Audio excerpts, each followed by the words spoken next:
Hello dear student, मैं अविनाश किशोर आपका avian sir स्वागत करता हूं जेईई एडवांस के ऑफिशियल पेपर 2 के सॉल्यूशन के साथ। ठीक है, तो बच्चों आइए क्वेश्चन शुरू करते हैं। कुछ क्वेश्चन के सॉल्यूशन मैंने टाइप कर रखे हैं ताकि टाइम सेव हो सके। मैं उसी से एक्सप्लेन कर दूंगा और कंसेप्ट सारे के सारे मैं आपके सामने रखूँगा। ठीक, तो ऐसा नहीं है कि कोई भी कंसेप्ट मैं ओवरलुक करके बढ़ जाऊँगा। तो बच्चों टाइम को सेव करने के लिए सॉल्यूशंस टाइप किया गया। ठीक है,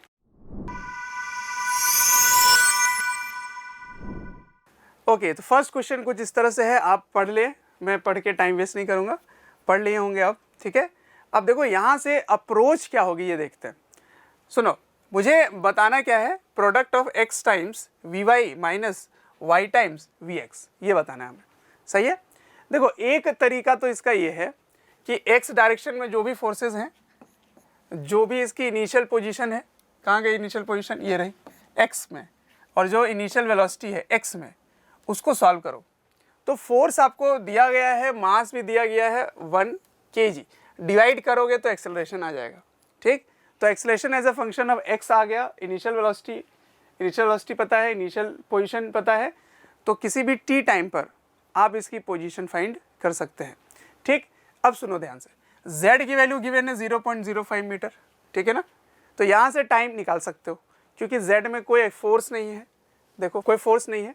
ठीक, ये यहाँ पे j है, ये गलती से यहाँ पे टाइप हो गया, ये j है। ओके, k डायरेक्शन में कोई फोर्स नहीं है, इसका मतलब एक्सेलरेशन 0 है, मतलब स्पीड कांस्टेंट रहेगी। तो k डायरेक्शन में स्पीड देखो क्या लिखा हुआ है, उसको टाइम से मल्टीप्लाई करोगे z आ जाएगा, टाइम की वैल्यू इसके टर्म में आ जाएगा π/4। उसके बाद आप x as a function of t निकालेंगे, v as a function of t निकाल लेंगे। सही है, उसकी वैल्यू यहाँ पुट करेंगे, आंसर आ जाएगा। वही काम आपको y में भी करना होगा। थोड़ा लेंदी है, ये काफ़ी कैलकुलेटिव होता है। इसमें एक अप्रोच और भी देख सकते हैं कि force because depends on F is equals to minus k x. ठीक है, तो यहाँ पे SHM जैसा दिख रहा है x कॉम्पोनेंट वाला फोर्स, और y डायरेक्शन में भी SHM जैसा दिख रहा है, माइनस के टाइम्स वाई। ठीक है ना, तो SHM की इक्वेशन आप लगा सकते हैं, जनरल इक्वेशन। ये हो गया दूसरा मेथड। अब तीसरे पे आते हैं। तीसरा मेथड हमारे लिए सबसे शॉर्टकट वाला मेथड है। देखो, क्योंकि ये जो फोर्स है वो माइनस एक्स के प्रोपोर्शनल है, इसका मतलब अगर पार्टिकल इस ओरिजिन के अबाउट मूव करे तो जब x की वैल्यू पॉजिटिव होगी तो फोर्स नेगेटिव हो जाएगा, जब x की वैल्यू नेगेटिव होगी तो फोर्स पॉजिटिव हो जाएगा। इसका मतलब फोर्स हमेशा डायरेक्टेड किधर है, ओरिजिन की तरफ डायरेक्टेड है, ओरिजिन की तरफ। ठीक, ओरिजिन की तरफ डायरेक्टेड है फोर्स। इसका मतलब अगर मैं y में भी देखूं तो वो भी ओरिजिन की तरफ ही होगा। तो x एक्सिस, y एक्सिस, ये z एक्सिस है। ठीक है ना, इसको मैं x ले लेता हूँ, इसको y ले लेता हूँ और इसको z ले लेता हूँ। तो z में तो कोई फोर्स है ही नहीं, x और y की फोर्सेस जो है वो ओरिजिन की तरफ डायरेक्टेड है। इसका मतलब अगर मैं पूरे फोर्स का टॉर्क ले लूँ ओरिजिन के अबाउट तो नेट टॉर्क 0 होगा। अब अगर नेट टॉर्क 0 है तो एंगुलर मोमेंटम कंजर्व किया जा सकता है अबाउट ओरिजिन। ठीक है, तो यही मेथड मैं आपके दिखाऊंगा। देखो, as force is always directed towards origin, ठीक है, so net torque about origin is 0. So we can conserve angular momentum, about origin.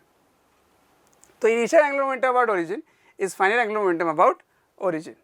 ठीक, अब angular momentum का फॉर्मूला क्या होता है, m r क्रॉस v। मैंने इनिशियल लगा दिया, यहाँ भी m r फाइनल और v फाइनल का क्रॉस, तो ये कैंसिल हो जाएंगे। तो ये दोनों का प्रोडक्ट सेम होना चाहिए। ठीक, चलो कोई भी एक आर्बिटरी पोजीशन ले लेते हैं, कोई भी आर्बिटरी पोजीशन। तो वहाँ पर r को कैसे लिखोगे, x i cap plus y j cap plus z k cap, ऐसे लिखेंगे r की वैल्यू। और वेलोसिटी उस समय जो भी वैल्यू आएगी वो वेलोसिटी का कंपोनेंट होगा vx i cap, vy j cap और vz k कैप। अब इसको मैं क्रॉस कर रहा हूँ, देखो r क्रॉस v कर रहा हूँ, m का पार्ट मैंने हटा दिया। तो i के नीचे x, j के नीचे y, k के नीचे z, फिर इसका x, y और z कंपोनेंट। अब देखो क्वेश्चन में लिखा हुआ है x टाइम्स vy और y टाइम्स vx निकालना है। तो जब तुम इसका k कंपोनेंट निकालोगे क्रॉस करके, तो याद है इसको हम लोग कवर कर देते हैं, तो ये इसके साथ मल्टीप्लाई हो जाएगा और ये इसके साथ मल्टीप्लाई हो जाएगा। तो x जब vy से मल्टीप्लाई होगा तो x vy आएगा, माइनस y vx। ठीक है ना, तो ऐसे है k कंपोनेंट। अब क्योंकि कंजर्व्ड है तो वो कांस्टेंट रहेगा, तो यही वैल्यू फाइनल में और इनिशियल में बराबर ही होगा, बिकॉज एंगुलर मोमेंटम तो हर बार सेम रह रहा है। तब तो ये वाली कंडीशन इनिशियल गिवन वैल्यू पे भी सेटिस्फाई करना चाहिए, ठीक है। तो L remains constant, so it must satisfy initial condition also, ठीक है ना। तो यहाँ पे x की वैल्यू इनिशियल वाला देखो, इनिशियल आ जाओ, इनिशियल में x की वैल्यू क्या गिवन है, ये, y की वैल्यू ये वाली, और Vx है ये वाला, और Vy है ये वाला, ठीक। तो इसको इससे मल्टीप्लाई करो और इसको इससे मल्टीप्लाई करो अकॉर्डिंग टू क्वेश्चन। देखो x times Vy, y times Vx, उसको माइनस करना है। तो चलो वैल्यू डाल देते हैं, x की वैल्यू ये, Vx की वैल्यू ये, y की वैल्यू ये, Vy की वैल्यू ये, डाल दो, आंसर आ गया 3। तो कितना सिंपल है, आपको बस क्रॉस करना है और क्रॉस प्रोडक्ट करके इनिशियल वैल्यू भी डाल देना है, तो वही वैल्यू मिलेगा जो किसी एक गिवन कंडीशन पे मिलेगा। जब z की वैल्यू 0.5 है तब भी ये वैल्यू मिल जाएगी। तो इस मेथड से आप करो, net torque 0, angular momentum conserve, done. चलो ठीक है।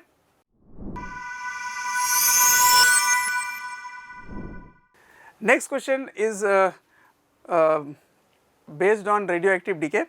तो ये जो डीके हो रहा है उसमें अल्फा भी डीके कर रहा है और बीटा भी डीके कर रहा है, ठीक है ना। कुछ बीटा भी डीके हो रहा है और बीटा माइनस है, तो आपको बताना है कितने अल्फा बीटा डीके हुए हैं।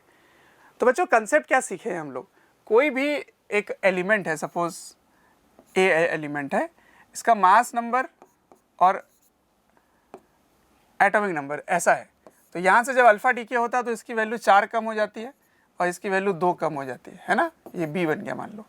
और अगर कोई एक एलिमेंट है लेट्स से ई, ठीक, और ये ए और जेड है, यहाँ से अगर बीटा डीके होता है माइनस वाला तो जेड की वैल्यू एक +1 हो जाएगी, ठीक।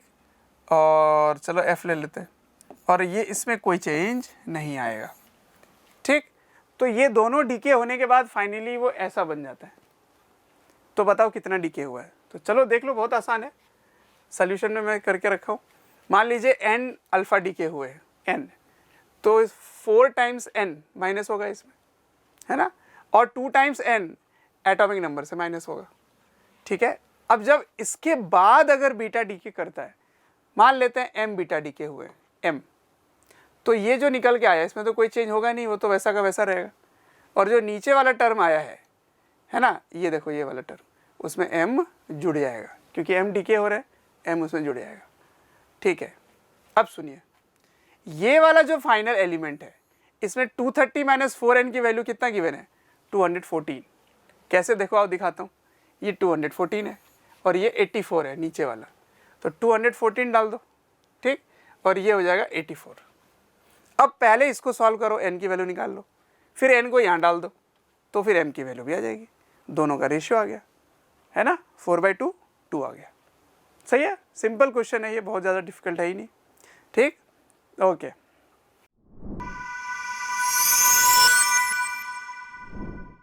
So this question is based on combined concept of balanced Wheatstone bridge as well as variable area cross section वाला resistance, ठीक। तो क्वेश्चन आपने पढ़ लिया होगा, एक बार आप पढ़ लो, ठीक है ना। तो क्वेश्चन है कि यहाँ तक 50 सेंटीमीटर और ये भी 50 सेंटीमीटर है, लेकिन इसकी जो एरिया होगी वो डिफरेंट होगी क्योंकि इसका रेडियस डिफरेंट है। तो आओ हम लोग दो कंसेप्ट को याद करते हैं, एक बैलेंस व्हीटस्टोन ब्रिज और एक रेजिस्टेंस निकालने वाला। तो उतने का रेजिस्टेंस मैंने मान लिया वो R3 है, और 50 सेंटीमीटर जो नेक्स्ट है उसकी रेजिस्टेंस R4 है। क्वेश्चन में R1 निकालना है तो मैंने X ले लिया, और ये 1 ओम है, ठीक है, 1 ओम है। अब सुनो, अगर ये दोनों पता चल जाए तो फिर इन दोनों का रेशियो और इन दोनों का रेशियो सेम होगा। क्यों सेम होगा, क्योंकि गैल्वेनोमीटर में कोई डिफ्लेक्शन नहीं आ रहा, इसका मतलब इससे कोई भी करंट फ्लो नहीं कर रहा, तो इसका मतलब व्हीटस्टोन जो है ब्रिज वो बैलेंस्ड है। तो as we know resistance of truncated cone, अच्छा ये वाला पार्ट तो अभी मैं बाद में यूज़ करूँगा, पहले इतना समझो कि व्हीटस्टोन ब्रिज बैलेंस है, ठीक है ना। अब आते हैं इसकी रेजिस्टेंस फाइंड करने की।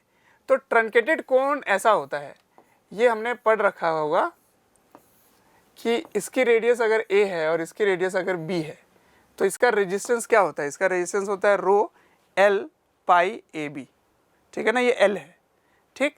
तो इसमें a और b क्या होता है, शुरुआत वाला एरिया और बाद वाला मतलब रेडियस, सॉरी रेडियस, शुरुआत वाला रेडियस और लास्ट वाला रेडियस दोनों को मल्टीप्लाई करता है। ये कैसे आता है मैं डिराइव नहीं कर रहा, ये सब हम लोग अपने थ्योरी क्लासेस में पढ़ के आए होते हैं, ठीक है। तो ट्रंकेटेड कोन का ये रेजिस्टेंस होता है। अब ट्रंकेटेड कोन ये इस तरह से आपके सामने है, ए है और ये बी है, ठीक है ना, ये बी है। अब रेजिस्टेंस आपको आधा के लिए निकालना है, कितने दूर तक, 50 सेंटीमीटर तक, और फिर ये भी 50 सेंटीमीटर होगा। तो बच्चों यहाँ पर एक जंक्शन वाला जो पॉइंट है, मीटिंग वाला पॉइंट, एक बार मैं डायग्राम दिखाता हूँ आपको। ये क्वेश्चन देखो, इस जगह जो है यहाँ का रेडियस मैं सी ले लेता हूँ, यहाँ का रेडियस ए, यहाँ का रेडियस बी। तो ए और बी क्वेश्चन में मेंशन किया गया है ना, 0.21 ये गिवन है। अब सी नहीं गिवन है, तो सी देखो जरूरत भी नहीं पड़ेगा, आओ दिखाता हूँ कैसे। R3 को क्या लिख सकते हैं, रो लेंथ है 50 पाई ए इंटू सी, तो यहाँ तक का सी वाला पार्ट जो मैंने बोला था, ठीक है। अब R4 में ये वाला पोर्शन स्टार्टिंग का हो जाएगा सी, ये पोर्शन एंडिंग का हो जाएगा बी, ठीक। तो R4 की वैल्यू ये आ गई, ठीक, ए की वैल्यू और बी की वैल्यू क्वेश्चन में गिवन है। अब बैलेंस व्हीटस्टोन ब्रिज का जो कंडीशन है वो R1/R3 must be equals to R2/R4, ठीक है ना। तो R1 हो गया x, R3 हो गया, यहाँ से डाल दो, R4 1 है और सॉरी R2 1 है और R4 की वैल्यू यहाँ पे रख दो। कहाँ से पुट कर रहा हूँ मैं, यहाँ से पुट कर रहा हूँ। तो आराम से देखो ध्यान से, सी दोनों में सेम है, कट जाएंगे, पाई पाई और रो भी कट जाएगा, 50-50 भी कट जाएंगे। तो क्या बचा यहाँ पर, 1 mm 0.2 mm, डिनोमीटर का डिनोमीटर ऊपर चला जाएगा, ठीक है ना। तो ये ऊपर जाके हो गया 0.2 टाइम एक्स, और ये भी 1 है, ये भी 1 है, ये दोनों ऊपर चले गए। तो यूनिट कन्वर्ट करने की ज़रूरत ही नहीं पड़ी, क्योंकि ये mm को कैंसिल कर देगा और ये सेंटीमीटर को कैंसिल कर देगा, ठीक है। तो आराम से आप कह सकते हैं कि x की जो यूनिट है वो वही यूनिट आएगी जो इसकी यूनिट है। तो 1 की यूनिट ओम है, तो आ गया 5 ओम। क्लियर है।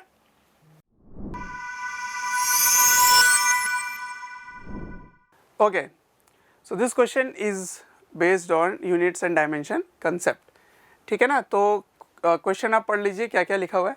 इसमें मास है, चार्ज है, ठीक है। तो आपको बताना है कि मैग्नेटिक फील्ड की फाइनल डायमेंशन इसके टर्म में क्या होगी और इनकी कोएफिशिएंट का सम, ठीक। तो आपको सभी का डायमेंशन अलग अलग करके लिखना पड़ेगा, इन सभी का डायमेंशन, ठीक है ना, और इसकी भी डायमेंशन। तो इसकी डायमेंशन हम कैसे लिख सकते हैं, देखो F होता है BIL, है ना, ये पढ़ चुके हो, या फिर QVB, है ना, वैसे भी आप कर सकते हैं। तो F की वैल्यू क्या लिखेंगे, MLT-2, B आपको निकालना है, I को आप I छोड़ सकते हैं, I ही लिख सकते हैं, या A भी लिख सकते हैं, और L हो गया यहाँ पर, ठीक है ना, चला गया इधर, तो इधर जाने से L और L कैंसिल हो जाएंगे, और ये चला गया उधर, तो आ जाएगा M I के पावर में -1 T के पावर में -2 इक्वल्स टू B। तो मैग्नेटिक फील्ड का ये हो गया डायमेंशन, ठीक है। चलो, तो मैग्नेटिक फील्ड का डायमेंशन है ML0 T-2 I-1, तो यहाँ आ गया T-2, ये माइनस है, ठीक है ना, और ये भी -1 है, तो L यहाँ है ही नहीं, ठीक। तो L0 है, I-1 T-2, तो B आ गया। E क्या है, चार्ज, E क्या है, चार्ज। तो चार्ज का होता है करंट इनटू टाइम, ठीक। तो या तो TI लिख लो या IT लिख लो, एक ही बात है, और इसके पावर में अल्फ़ा है। इसी तरह से सब को सॉल्व करोगे और कंपेयर करोगे, तो कंपेयर करने के बाद आएगा beta plus gamma plus delta equals to 1। अब अल्फ़ा ही तो चाहिए, तो किसी भी दो इक्वेशन यूज़ करके अल्फ़ा की वैल्यू आ जाएगी 3। तो यहाँ तक तो 1 है, और 3 और जोड़ दो तो 4 हो गया इसका आंसर, बस हो गया।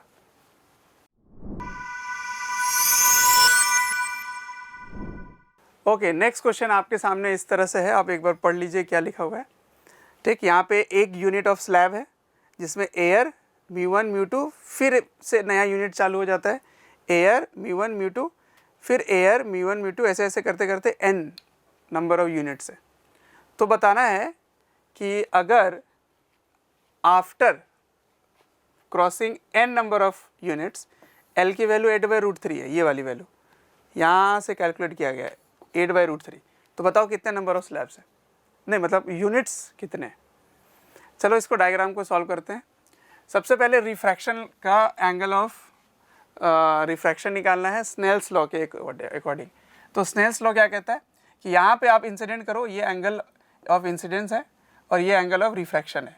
तो μ1 फर्स्ट सरफेस पे, इस वाले सरफेस पे, तो μ1 साइन थीटा, ये थीटा वाली पार्ट है, तो यहाँ पे 60 रखोगे और यहाँ पे μ1 है, ये μ1 m नहीं है बेटा, μ1 है, μ1, तो ये हो गया μ1।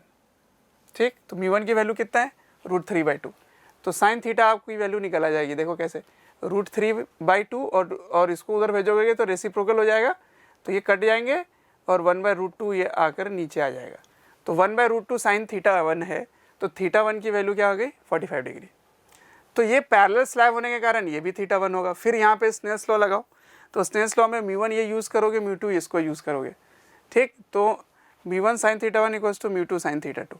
μ1 की वैल्यू है √3/2, साइन थीटा 1 यहाँ से डालोगे 1/√2, μ2 गिवन है √3, साइन थीटा 2 निकालना है। ठीक, तो फिर से इसको आप कैंसिल कर सकते हैं। अब √2 दो बार हो जाएगा तो 1/2 हो जाएगा। इसका मतलब एंगल क्या आ जाएगा, 30 डिग्री। अब सुनिए ध्यान से, जब ये पहली बार यहाँ पे रिफ्रैक्ट हो रही है तो सबसे पहले ये वाला जो वैल्यू है वो h गिवन है क्वेश्चन में। तो इस ट्राइंगल में ये 60 है तो ये भी 60 होगा। तो इस ट्राइंगल में tan 60 की वैल्यू क्या होगी, tan 60 की वैल्यू होगी ये वाला लेंथ, ये वाला लेंथ x1 लिखा हुआ है, तो परपेंडिकुलर बाय बेस। अब h चला गया इधर तो x1 आ जाएगा, तो x1 की वैल्यू h tan 60 हो गया। ठीक है, चलो ये खिसक गया यहाँ। फिर वही काम आपको यहाँ करना है, इस बार d के टर्म में करना है। क्वेश्चन में d की वैल्यू गिवन है, तो ये थीटा 1 है, फिर से इसकी tan वैल्यू निकालो, तो x2 को क्या लिखोगे, d tan theta 1, d tan theta 1, ये x2 आ जाएगा। ठीक, फिर से देखो यहाँ पे √3 है और यहाँ एयर है, तो ये वाला एंगल और ये वाला एंगल इंटीरियर सेम हो जाएगा। तो यहाँ पर भी आप डिस्टेंस निकाल सकते हैं, क्योंकि ये थीटा आपको पता है, तो ये d है, तो d के टर्म में इसकी वैल्यू क्या आएगी, इसकी भी वैल्यू आएगी d tan थीटा 2। तो x1, x2 और x3 सबको जोड़ो तो वो L1 आ जाता है। देखो मतलब एक यूनिट से निकलने के बाद उसकी डिस्टेंस L1 शिफ्ट हो गई। चलो फाइंड करते हैं उसकी वैल्यू क्या आएगी। तो x1 की वैल्यू h tan 60 है, ये देखो वैल्यू डालो, h की वैल्यू tan 60 की वैल्यू, तो x1 आ गया। ठीक है, अब सुनो x2 d tan 45 होगा। क्यों होगा, मैंने वहाँ बता रखा है कि ये अब d के टर्म में आने वाला है ना। देखो इधर, ये देखो थीटा 1 कितना है, 45, तो यहाँ पे आएगा d tan 45। उसी तरह से थीटा 2 कितना है, थीटा 2 है 30 डिग्री, तो यहाँ पे आएगा d tan 30 डिग्री। ठीक, चलो सॉल्व करो, x2 हो गया d tan 45, ठीक है ना, d की वैल्यू √3 - 1/2 है, क्वेश्चन में गिवन है, और tan 45 1 हो गया, तो x2 की वैल्यू आ गई। उसी तरह x3 निकालना है, d tan 30, d है ये देखो √3 - 1/2, tan 30 होगा 1/√3। अब इसको सॉल्व करके रख लेंगे, सबको जोड़ दो, तो पहले यूनिट से निकलने के बाद x1 की वैल्यू क्या होगी, L1 की वैल्यू क्या होगी, L1 होगा x1 + x2 + x3। देखो ये वाला लेंथ से सबसे पहले ये शिफ्ट होके यहाँ पे पहुँचा, फिर यहाँ पे पहुँचा। ठीक है, तो ऐसे अगर आप निकालोगे तो एक डिस्टेंस तो ये आएगी, एक डिस्टेंस ये आएगी, और शुरुआत से अगर अपन निकाल रहे हैं तो एक बार और शिफ्ट होगा, ये x3 हो गया, ये x2 हो गया और ये x1 हो गया। ठीक, तो सभी को जोड़ोगे तभी तो आपको शिफ्ट मिलेगा पहले बार में। ठीक है ना, तो ये L1 आ जाएगा। एक्चुअली x3 यहाँ से है और x2 यहाँ से है, ये x2 आ रहा था, तो x1 + x2 + x3, तो L1 की वैल्यू इनका सम हो जाएगा। ठीक, सॉल्व करते जाओ, देखो तो सॉल्व करने के बाद आएगा 2/√3। अब टोटल मुझे चाहिए 8/√3, तो n × 2/√3 must be equals to 8/√3, therefore n is equals to 4। ठीक है, आगे बात समझ में। तो रिफ्रैक्ट होते होते ये डिस्टेंस कैलकुलेट हो रहा है। ठीक है,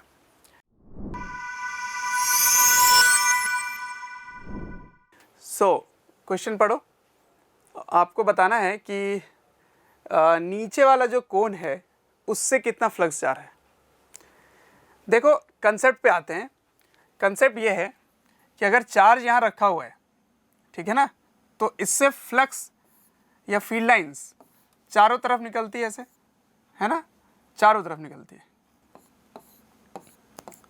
और जो टोटल फ्लक्स होता है वो होता है Q by epsilon not. Total flux is Q by epsilon not. तो अगर मैं स्फीयर बना दूं ऐसा ही, कंप्लीट स्फीयर, तो टोटल फ्लक्स कितना हो गया? Q by epsilon not. तो ऊपर वाले से कितना जाएगा? Q बाई 2 एप्सिलॉन नॉट, ऊपर वाले से। इसका मतलब बचे हुए नीचे पोर्शन में भी Q बाई 2 एप्सिलॉन नॉट जाएगा। अब मैं इस स्फीयर को छोड़ करके अगर मैं कोन लगा दूं, ऐसा कोन, तो बेटा क्लोज तो ये भी है, तो जितने फील्ड लाइंस इस स्फीयर से जाएंगे वो सारे इस कोन से भी होते हुए निकलेंगे। इसका मतलब नीचे वाले से भी Q by 2 epsilon not flux होगा, है ना। तो यही मैंने लिख रखा है, देखो कि total flux Q by 2 epsilon not आएगा हेमिस्फीयर से। So rest total flux passes through the lower close surface that is also Q by 2 epsilon not. इसीलिए flux through the conical part is Q by 2 epsilon not. अब ये आपको इस form में लिखना है। तो चलो this must be equals to Q by 2 epsilon naught. ये दोनों कट गए तो n की वैल्यू आ गई 6 बाई 2 दैट इज 3। ठीक, सिंपल क्वेश्चन था।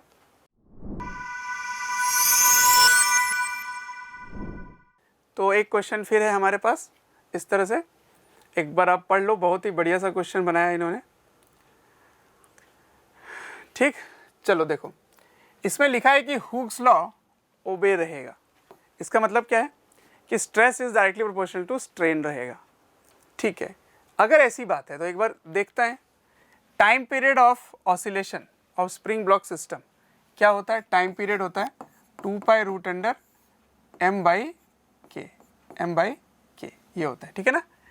लेकिन दिक्कत ये है कि अगर ये इसका नेचुरल लेंथ है, सपोज ये नेचुरल लेंथ है, तो यहाँ से जब तुम इसको खींचते हो तो ये इधर जाता है, फिर इधर आता है, फिर इधर जाएगा, फिर लौट कर आएगा, तब जाके टाइम को बोलेंगे वन टाइम पीरियड। पर क्वेश्चन में ये लिखा है कि जैसे ही इसकी लेंथ ज़्यादा हो जाती है अपनी नेचुरल लेंथ से, तो k की वैल्यू हो जाता है 0.09। तो देखो यहाँ से यहाँ लौट कर आने तक में k की वैल्यू चेंज नहीं होगी। इसका मतलब अभी तक तो टाइम पीरियड का आधा टाइम पीरियड हुआ है, आधा ही हुआ है। जब वो दूसरे एंड में जाएगा तो k चेंज हो जाएगा, 0.016 हो गया अंदर में, ठीक है ना, जब वो L0 से कम लेंथ पर है तब। अब सुनो मेरी बात, जब ये कंप्रेस्ड होता है तो k चेंज हो गया। तो अब सुनो, ये अभी अंदर जाएगा, फिर लौट कर आएगा, तब जाके एक टाइम पीरियड होगा। तो क्या उसकी भी टाइम पीरियड आधी हो गई? नया टाइम पीरियड होगा, क्योंकि k चेंज हो गया। मास तो वही है पर k चेंज हो गया। तो टोटल टाइम पीरियड क्या होगा? इसका टाइम पीरियड हाफ और इसका टाइम पीरियड हाफ, दोनों को जोड़ दो तब जाके टाइम पीरियड आएगा। सही है। तो वही मैंने लिखा है t equal to T1 plus T1 by 2 plus T2 by 2। तो T1 की वैल्यू हो गई 2 pi root under m by K1 उसका आधा, 2 pi root under m by K2 उसका आधा। ठीक, कट हो गया ये दोनों, तो यहाँ पे आ जाएगा पाई, यहाँ भी आ जाएगा पाई। ठीक, अब इसको सॉल्व करो। डेसिमल मैंने हटा दिया, या इसको भी 3 डेसिमल प्लेस में ले लिया। जब ये बाहर आएगा तो क्या बनेगा? 10 बाई 3। ये बाहर आएगा तो 10 बाई 4। अब इसको जोड़ो एलसीएम लेकर के, तो एलसीएम लेकर के जोड़ोगे तो बन जाएगा 7 बाई 12, दैट इज 70 बाई 12 पाई। अब इसके नियरेस्ट इंटीजर पे क्वेश्चन पूछा गया था, तो 5.83 का नियरेस्ट 6 आएगा, तो आंसर है 6। ठीक है ना। तो इसमें सीखना क्या है? इसमें सीखना है कि टाइम पीरियड जो है ना वो कंप्लीट होने के पहले k चेंज हो जा रहा है, तो इसके लिए कुछ और टाइम पीरियड होगा और इसके लिए कुछ और होगा। डन। तो ये यहाँ से यहाँ तक t बाई 2 होगा और यहाँ से यहाँ तक भी t बाई 2 होगा। ठीक है बच्चों, ओके।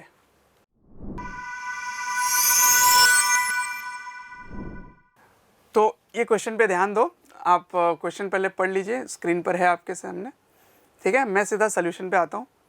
देखो, ऑब्जेक्ट भी मूव कर रहा है और मिरर भी मूव करना है। अब मुझे पता नहीं ये किधर मूव कर रही है, लेकिन मैं मान लेता हूँ चलो इधर मूव कर रही है। ठीक है, ऑब्जेक्ट डिस्टेंस गिवन है क्वेश्चन में 30 सेंटीमीटर। ठीक, फोकल लेंथ भी गिवन है 10 सेंटीमीटर। आपको बताना है कि इस मिरर की वेलोसिटी क्या होगी ताकि इमेज की वेलोसिटी 0 बन जाए। ठीक है ना। तो चलो इसके फॉर्मूला की तरफ बढ़ते हैं। पहले u के साथ आपको v निकालना पड़ेगा, v निकालना होगा, है ना। तो v निकालने के लिए आपको फोकल लेंथ चाहिए, फोकल लेंथ पता है, ऑब्जेक्ट डिस्टेंस पता है, इमेज डिस्टेंस निकल आएगी। ठीक, तो मिरर फॉर्मूला के अकॉर्डिंग अगर सॉल्व किया जाए तो u पता है, f पता है, मिरर फॉर्मूला के अकॉर्डिंग इसको सॉल्व किया गया तो v की वैल्यू ये आ गई। ठीक है, चलो v आ गई। अब इससे वेलोसिटी को कैसे रिलेट करें, तो इसको जब डिफ्रेंशिएट करोगे तो आप पढ़ रखे होगे कि वेलोसिटी ऑफ इमेज क्या होती है। देखो, velocity of image with respect to mirror ऐसे लिखते हैं, माइनस v बाई यू का whole square into velocity of object with respect to mirror. ठीक है, अब इसका difference vi minus v m, इसका difference vo minus v m. ठीक है जी, ये हो गई बात।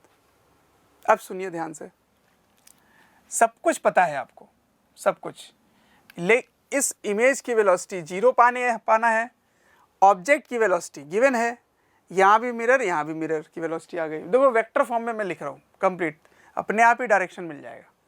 अब इस इक्वेशन को सॉल्व करो, पहले 4 को भेज दो इधर, और ये माइनस को इस माइनस से कैंसिल करो, 4 को इधर भेज दो, 4 को भेज दिया, सॉल्व किया, आंसर आ गया 3 सेंटीमीटर पर सेकेंड। ठीक है ना, तो सिंपल क्वेश्चन ही है, आपको बस ध्यान ये रखना था कि ये फॉर्मूला को लगाना कैसे है। ठीक, ओके।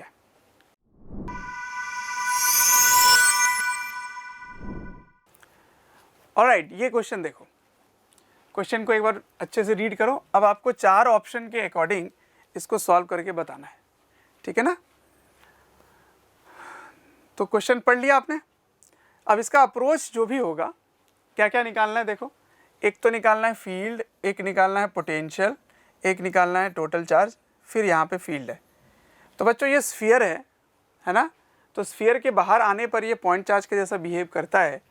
तो पोटेंशियल का फॉर्मूला हम लिख सकते हैं के क्यू, चलो टोटल लिख लेता हूँ मैं, बाय आर।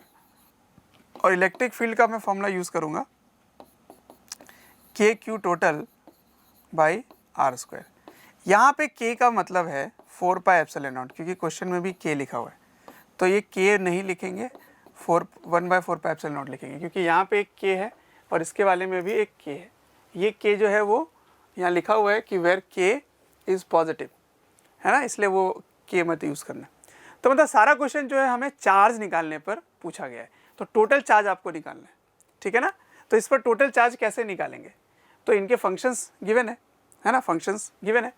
तो कैसे स्फीयर में निकालते हैं, किसी भी r डिस्टेंस पे जाकर dr थिकनेस का वॉल्यूम निकालो, इसका वॉल्यूम निकालो। तो इसका वॉल्यूम कैसे निकलेगा, 4 पाई r स्क्वायर dr, ये वॉल्यूम हो गया। इस वॉल्यूम को किससे मल्टीप्लाई करना है, रो से, तो चार्ज आ जाएगा। ठीक है ना, चलो सॉल्व करते हैं। Let net charge in inner sphere is Q1, मतलब ए की बात हो रही है, और छोटा सा वॉल्यूम होगा 4 पाई r स्क्वायर dr। तो टोटल चार्ज निकालने के लिए इंटीग्रेट करेंगे 0 से RA। ठीक है, तो ये इसका फंक्शन है और ये 4 पाई r स्क्वायर इसकी एलिमेंटल वॉल्यूम है। ठीक है, तो इसको इंटीग्रेट किया, RA को 1 डाल करके, तो Q1 आ गया पाई के। उसी तरह से मैं आउटर पे आता हूँ, मतलब B वाले पे, तो B वाले पे इंटीग्रेशन का फंक्शन ऐसा दिया हुआ है। ठीक है, तो इसको 0 से RB का फंक्शन निकाल के छोड़ देंगे, क्योंकि RB ही चेंज हो रहा है, RB। ठीक, एक R ये R कैंसिल हो जाएंगे। अब इंटीग्रेट करो, तो R dr का इंटीग्रेशन क्या आएगा, R dr का इंटीग्रेशन 1 से लेकर RB तक। 1 से क्यों, क्योंकि इसकी शुरुआत जो है वो किसी भी एक मतलब ये इनर वाले स्फीयर के बाहर से आप शुरू करते हैं, तो तब तक तो R की वैल्यू 1 हो गई होती है। ठीक है ना, अच्छा, तो लिमिट आपने लगा दिया 1 से RB, सॉल्व किया, RB का फंक्शन आ गया Q। तो टोटल चार्ज क्या होगा, पाई के प्लस 4 पाई के RB स्क्वायर माइनस 1, मतलब ये पहले वाले का चार्ज है और ये दूसरे वाले का चार्ज है, टोटल चार्ज। अब आते हैं पहले ऑप्शन पे, अगर √3/2 है तो यहाँ डाल दो √3/2, तो ये 3/2 हो जाएगा। सॉल्व करने पे चार्ज आ रहा है 3 पाई के। ये देखो 0 नहीं है, इसलिए इलेक्ट्रिक फील्ड 0 नहीं होगी बाहर में। ठीक, अब आते हैं नेक्स्ट। अब जो इसमें वैल्यू डालना है वो 3/2 डालना है ना, क्या डालना है, 3/2 डालना है। देखो इधर, यहाँ देखो, RB की वैल्यू 3/2 है। इस ऑप्शन में क्या लिखा हुआ है, ऑप्शन दिखाता हूँ मैं आपको, एक बार आर बी 3/2 है, एक बार आर बी √3/2 है, एक बार आर बी 2 है, एक बार आर बी 5/2 है। तो उसी के टर्म में तो हमने फंक्शन बना रखा है, तो ये वैल्यूज़ मैं वहाँ पे पुट करता जाऊँगा। जब आर बी की वैल्यू 3/2 है, ये देखो, तो 3/2 पुट करने पर टोटल चार्ज 6 पाई के आएगा। अब पोटेंशियल का फॉर्मूला क्या होगा, 1/4 pi epsilon naught q by r. तो क्यू की वैल्यू यहाँ से डाल दो, ठीक, आर की वैल्यू डाल दो, सॉल्व किए तो आंसर आ रहा है के बाई एप्सिलॉन नॉट। ठीक है, आर बी पे वैल्यू अगर 2 रखेंगे तब चार्ज टोटल इतना होगा, ठीक है ना, टोटल चार्ज इतना होगा। ठीक है, तो वो भी देख लो ऑप्शन कितना आ रहा है। ऑप्शन में यहाँ पे शायद 15 लिखा होगा, 15 लिखा हुआ है, हाँ, तो ये ऑप्शन सही नहीं है। और ये देखो पाई के बाई एप्सिलॉन नॉट आ रहा है, तो ये सही है। अब आते हैं आखिरी पे, आपको फील्ड बताना है जस्ट आउटसाइड। ये 13 पाई के बाई एप्सिलॉन नॉट दिया हुआ है 5/2 पर, ठीक। तो 5/2 पर चलो सॉल्व करते हैं। 5/2, ये रहा 5/2। ये वैल्यू उसी फंक्शन पे डालो, इस जगह पे सॉल्व करने पे टोटल चार्ज आ रहा है 22 पाई के, है ना। ये यहाँ से इधर जाएगा, 4, 21 - 4 इज़ 21, 4 4 कैंसिल, 21 + 1 22। अब जब Q की वैल्यू यहाँ रखोगे 22, तो इसका आंसर 22K/25 एप्सिलॉन नॉट आ रहा है, तो वो भी मैच नहीं कर रहा, ठीक। तो इसका राइट आंसर हमारे पास आ चुका है। इसका राइट आंसर है, एक तो बी सही है, ठीक है ना, ये सही आ रहा है, और कोई भी मैच नहीं कर रहा, ठीक, बाकी ऑप्शन मैच नहीं कर रहे। ठीक है बच्चों।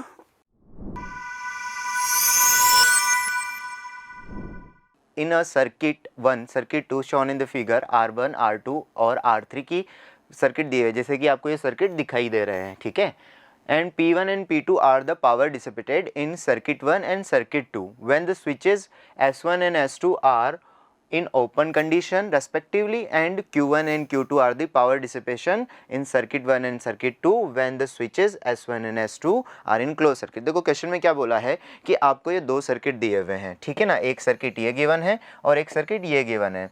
तो यहाँ पर आपको दो स्विच दिख रहे होंगे, देखो बच्चों, एक स्विच ये दिख रहा होगा और एक स्विच ये दिख रहा होगा। तो उसने ये बोला है कि जब स्विचेस को ऑफ रखते हैं, मतलब खुला हुआ रखते हैं, तो उस सिचुएशन में इन पर जो पावर डिसिपेशन होता है, पावर कंज्यूम होती है, वो पावर एक तो P1 है और एक P2 है। और जब इन स्विचेस को बंद कर देते हैं तो पावर जो है वो Q1 है और दूसरे सर्किट में पावर Q2 है। तो उसी के बारे में यहाँ पर हमसे पूछा गया है, ठीक है। तो देखो क्या क्या ऑप्शंस यहाँ पर देखे गए हैं। हमसे पूछा गया है कि अगर वोल्टेज सोर्स 6 वोल्ट का है तो P1 और P2 में से कौन बड़ा होगा।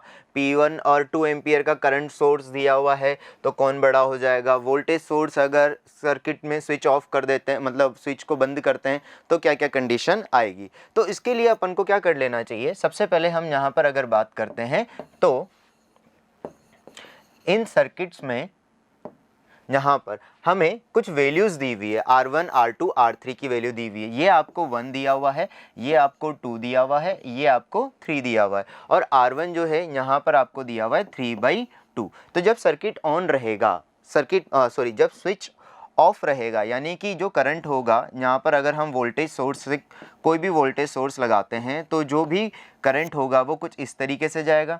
ये दोनों चीज़ें इसके साथ सीरीज़ में आ जाएंगी। 2 और 3 जो होगा वो सीरीज़ में है, और R1/2 यानी कि 3/2 ओम रेजिस्टेंस इसके साथ पैरेलल में है, और इसके साथ R1 सीरीज़ में यहाँ पर आ जाएगा। सिमिलरली यहाँ पर भी जब S2 ओपन है तो उस सिचुएशन में R1, R2 और R3 जो है वो आपस में पैरेलल कॉम्बिनेशन में जुड़े हुए हैं, और 2R3 जो है इसमें कोई करंट जाने वाला नहीं है। तो अगर हम बात करें इक्विवेलेंट की, तो यहाँ पर अगर इसके इक्विवेलेंट की अगर मैं बात करूँ, तो फर्स्ट सिचुएशन में अगर हम ओपन सर्किट की बात करते हैं, तो ओपन सर्किट में जो फर्स्ट सर्किट है, स्विच 1 अगर ऑन रहता है, तो उस सिचुएशन में जब हम कैलकुलेशन करते हैं तो हमारे पास जो पोटेंशियल रेजिस्टेंस निकल कर आता है वो हमारे पास 6/11 रेजिस्टेंस निकल कर आता है। हम इसको कैलकुलेट भी कर सकते हैं। देखो यहाँ पर ये 2 हो गया, तो 2 और 3 कितना हो जाएगा, 5 हो जाएगा। ये दोनों आपस में पैरेलल हैं, तो 5 × और हम R1 हमारे पास R1 है, ये यहाँ पर ये 1 यहाँ पर दिया हुआ है 1/2, और ये हमारे पास हो जाएगा 1 + 1/2, तो ये हमारे पास आ जाएगा 5/11, ठीक है।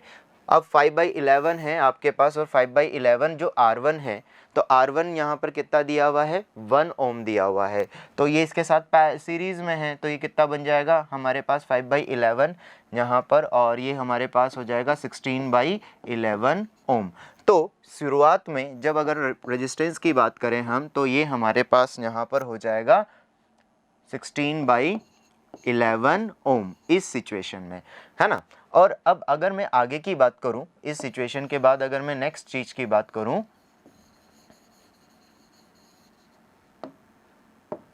इस वाले सर्किट की बात करें, तो यहाँ पर R1, R2 और R3 आपको पैरेलल में दिए हुए हैं।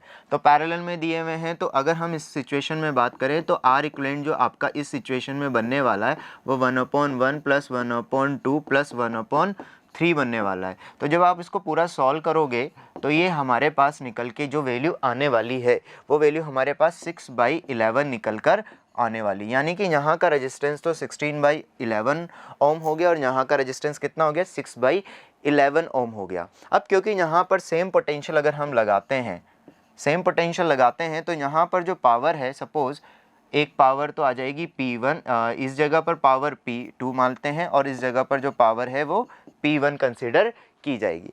तो जो P1 पावर है उसको हम क्या लिख सकते हैं, V² डिवाइडेड बाई रेजिस्टेंस, तो यहाँ रेजिस्टेंस कितना है, 16/11, और यहाँ की बात करें तो यहाँ पर आएगा V² डिवाइडेड बाई 6/11। अब बच्चों आप खुद सोचो कि यहाँ पर जो पावर है वो कम है और यहाँ पावर जो है ज़्यादा है। इसका मतलब जब स्विच ओपन रहता है तो उस सिचुएशन में P1 की वैल्यू कम रहेगी और P2 की वैल्यू ज़्यादा रहेगी। अगर इस हिसाब से अपन देखते हैं यहाँ पर, तो फर्स्ट ऑप्शन एक हमारा करेक्ट बन रहा है। अब जो दूसरा ऑप्शन है उसमें आपको बोला गया है कि एक कांस्टेंट करंट सोर्स जोड़ दो। अब कांस्टेंट करंट सोर्स का मतलब क्या होता है, देखो कांस्टेंट करंट सोर्स का मतलब ये चीज़ तो अपन को पता लगी गई इस तरीके से। अब कांस्टेंट करंट सोर्स का बेसिकली यहाँ पर मीनिंग जो है, कांस्टेंट करंट सोर्स का मतलब है कि ये कॉम्बिनेशन जब अगर हम देख रहे हैं, इस पूरे का एक कंबाइन कॉम्बिनेशन बनाते हैं, तो कंबाइन कॉम्बिनेशन बनाने पर जो रेजिस्टेंट होगा तो इसमें नेट एक ही तरह का करंट जाएगा जो यहाँ पर दिया है। तो when a constant current source 2 ampere is connected across A and B in both circuit, तो जब स्विच ऑन है उस सिचुएशन में अगर हम कांस्टेंट करंट लगाएं, तो यहाँ पर इक्विवेलेंट जो बनेगा, R1 इक्विवेलेंट जो बनेगा, उस कितना आ रहा था हमारे पास, 16/11 ओम आ रहा था, और यहाँ पर जो R2 इक्विवेलेंट आ रहा था वो हमारे पास 6/11 ओम यहाँ पर निकल कर आ रहा था। अब अगर मैं पावर की बात करूं, तो पावर अगर सोर्स के हिसाब से मतलब करंट के हिसाब से अगर हम लिखें तो होती है I² × R इक्विवेलेंट, ठीक है। तो I तो दोनों में ही सेम है, जितना करंट इसमें फ्लो करवा रहे हैं हम उतना ही करंट इसमें भी फ्लो करवा रहे हैं 2 एम्पियर का। तो दोनों में अगर 2 एम्पियर का करंट फ्लो हो रहा है बच्चों, तो इसका मतलब यहाँ पर रेजिस्टेंस से कंपेयर करेंगे, तो जिसका रेजिस्टेंस ज़्यादा होगा उसकी पावर भी ज़्यादा हो जाएगी, यानी कि पावर प्रोपोर्शनल टू हो जाएगी रेजिस्टेंस। तो इक्विवेलेंट रेजिस्टेंस किस में ज़्यादा है, इक्विवेलेंट रेजिस्टेंस ज़्यादा है यहाँ पर सेकंड वाले सर्किट का इक्विवेलेंट रेजिस्टेंस कम है और फर्स्ट वाले सर्किट का इक्विवेलेंट रेजिस्टेंस ज़्यादा है। तो इस सिचुएशन में पावर जो होगी P1 में ज़्यादा होगी और P2 में कम होगी। ध्यान यहाँ पर देने वाली बात यह है कि पहले वाले ऑप्शन में कांस्टेंट वोल्टेज सोर्स जोड़ा हुआ था, इसलिए अलग अलग पावर वहाँ करंट दोनों सर्किट्स में अलग हो सकता था, बट यहाँ पर बोला गया है कि दोनों सर्किट में टोटल करंट सेम ही जाता है, इसलिए हमें करंट वाले फॉर्मूले से इसको कंपेयर करना पड़ेगा। तो इस हिसाब से अगर अपन देखें तो हमारा सेकेंड ऑप्शन भी यहाँ पर करेक्ट हो जाता है, ठीक है। देन उसके बाद अगर हम बात करते हैं यहाँ पर, अगर हम बात करें तो हमारे पास सी ऑप्शन दिया हुआ, when a voltage source 6 volt is connected across A and B circuit, तो Q1 और Q2 में। तो अब ये Q1 और Q2 की जब बात हो रही है, तो यहाँ पर अगर अपन चेक करें तो सेकेंड वाली सिचुएशन में अगर देखें, जब सोर्स यहाँ पर जब अपन बात करें कि यहाँ पर स्विच को अगर ऑफ कर दिया जाता है, यानी कि स्विच को कनेक्ट कर दिया जाता है, तो स्विच अगर मैं ऐसे कनेक्ट कर देता हूँ, स्विच ऐसे कनेक्ट कर देता हूँ, तो देखो यहाँ पर इस रेजिस्टेंस का कोई रोल नहीं होगा, तो फिर यहाँ पर जो भी करंट आएगा वो ऐसे जाके इसमें, तो ये तो शॉर्ट हो गया। अब यहाँ पर ये तीनों आपस में पैरेलल कॉम्बिनेशन में आ जाएंगे।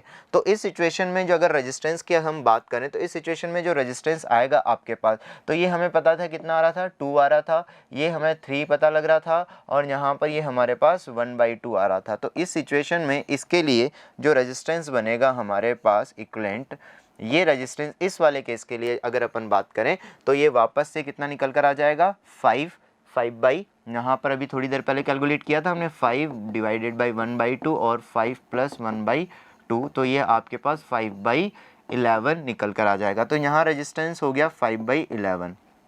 बट अगर मैं यहाँ की सिचुएशन, सेकेंड सिचुएशन की बात करूँ तो ये तीनों आपस में पैरेलल में हैं। तो ये 1 है, ये यहाँ पर आपको 2 दिया हुआ है, ये 3 दिया हुआ है, और जो थर्ड वाला है वो आपको यहाँ पर 6 दिया हुआ है।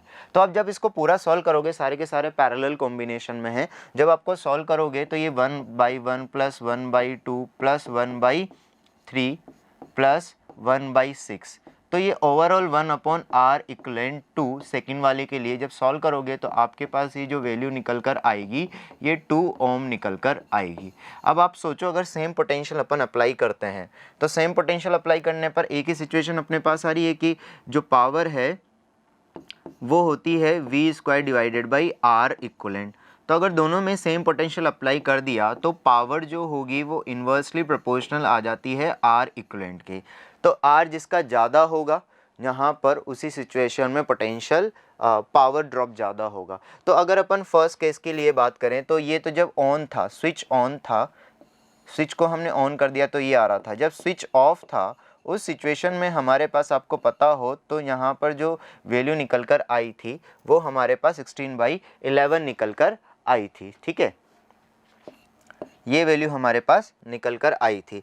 और पहले वाले जब यहाँ पर ये स्विच ऑन था, ऑफ था, स्विच अगर ऑफ था उस सिचुएशन में ये वैल्यू निकल कर आई थी, और स्विच ऑन था ये वैल्यू निकल कर। तो अब अगर हम इन सबको कंपेयर करें तो हमारे पास यहाँ पर तो QR इक्वलेंट यहाँ 5/11 हो जाता है और दूसरे वाले में हमारे पास 2 हो जाता है। तो जब अपन सॉल्व करेंगे तो हमें एक चीज़ समझ में आ जाती है कि यहाँ पर जो सेकंड वाले में फर्स्ट वाला जो सर्किट है उस फर्स्ट वाले सर्किट में अगर मैं स्विच को ऑफ कर देता हूँ, मतलब कि स्विच ऑन कर देता हूँ, कहने का मतलब है बंद कर देते हैं अपन उसे, तो वहाँ पर रेजिस्टेंस की जो वैल्यू होती है वो कम होती है 5/11। तो हमारे पास ए ऑप्शन भी करेक्ट हो जाएगा, बी ऑप्शन करेक्ट हो जाएगा और सी ऑप्शन करेक्ट हो जाएगा। और जब सेकेंड जो डी ऑप्शन था, डी ऑप्शन जो हमें दिया हुआ था, डी ऑप्शन में बोला था कि when a constant current source of 2 ampere applied then A and B in both circuit, तो ए और बी में Q1 में करंट ज़्यादा। तो अब देखो यहाँ पर वही चीज़ देख लेते हैं कि Q1 वाले में रेजिस्टेंस जो आ रहा था आपके पास, तो Q1 वाले में जो रेजिस्टेंस आ रहा था वो तो कितना आ रहा था, यहाँ पर 5/11 आ रहा था।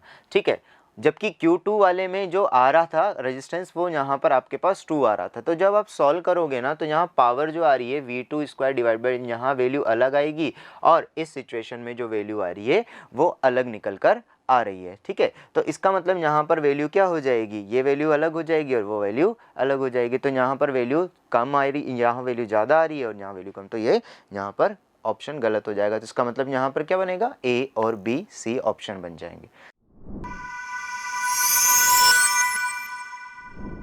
क्वेश्चन नंबर 11 में आपको बोला गया है a bubble has surface tension S, the ideal gas inside the bubble has ratio of specific heat gamma 5/3, the bubble is exposed to atmosphere and it always retain its spherical shape.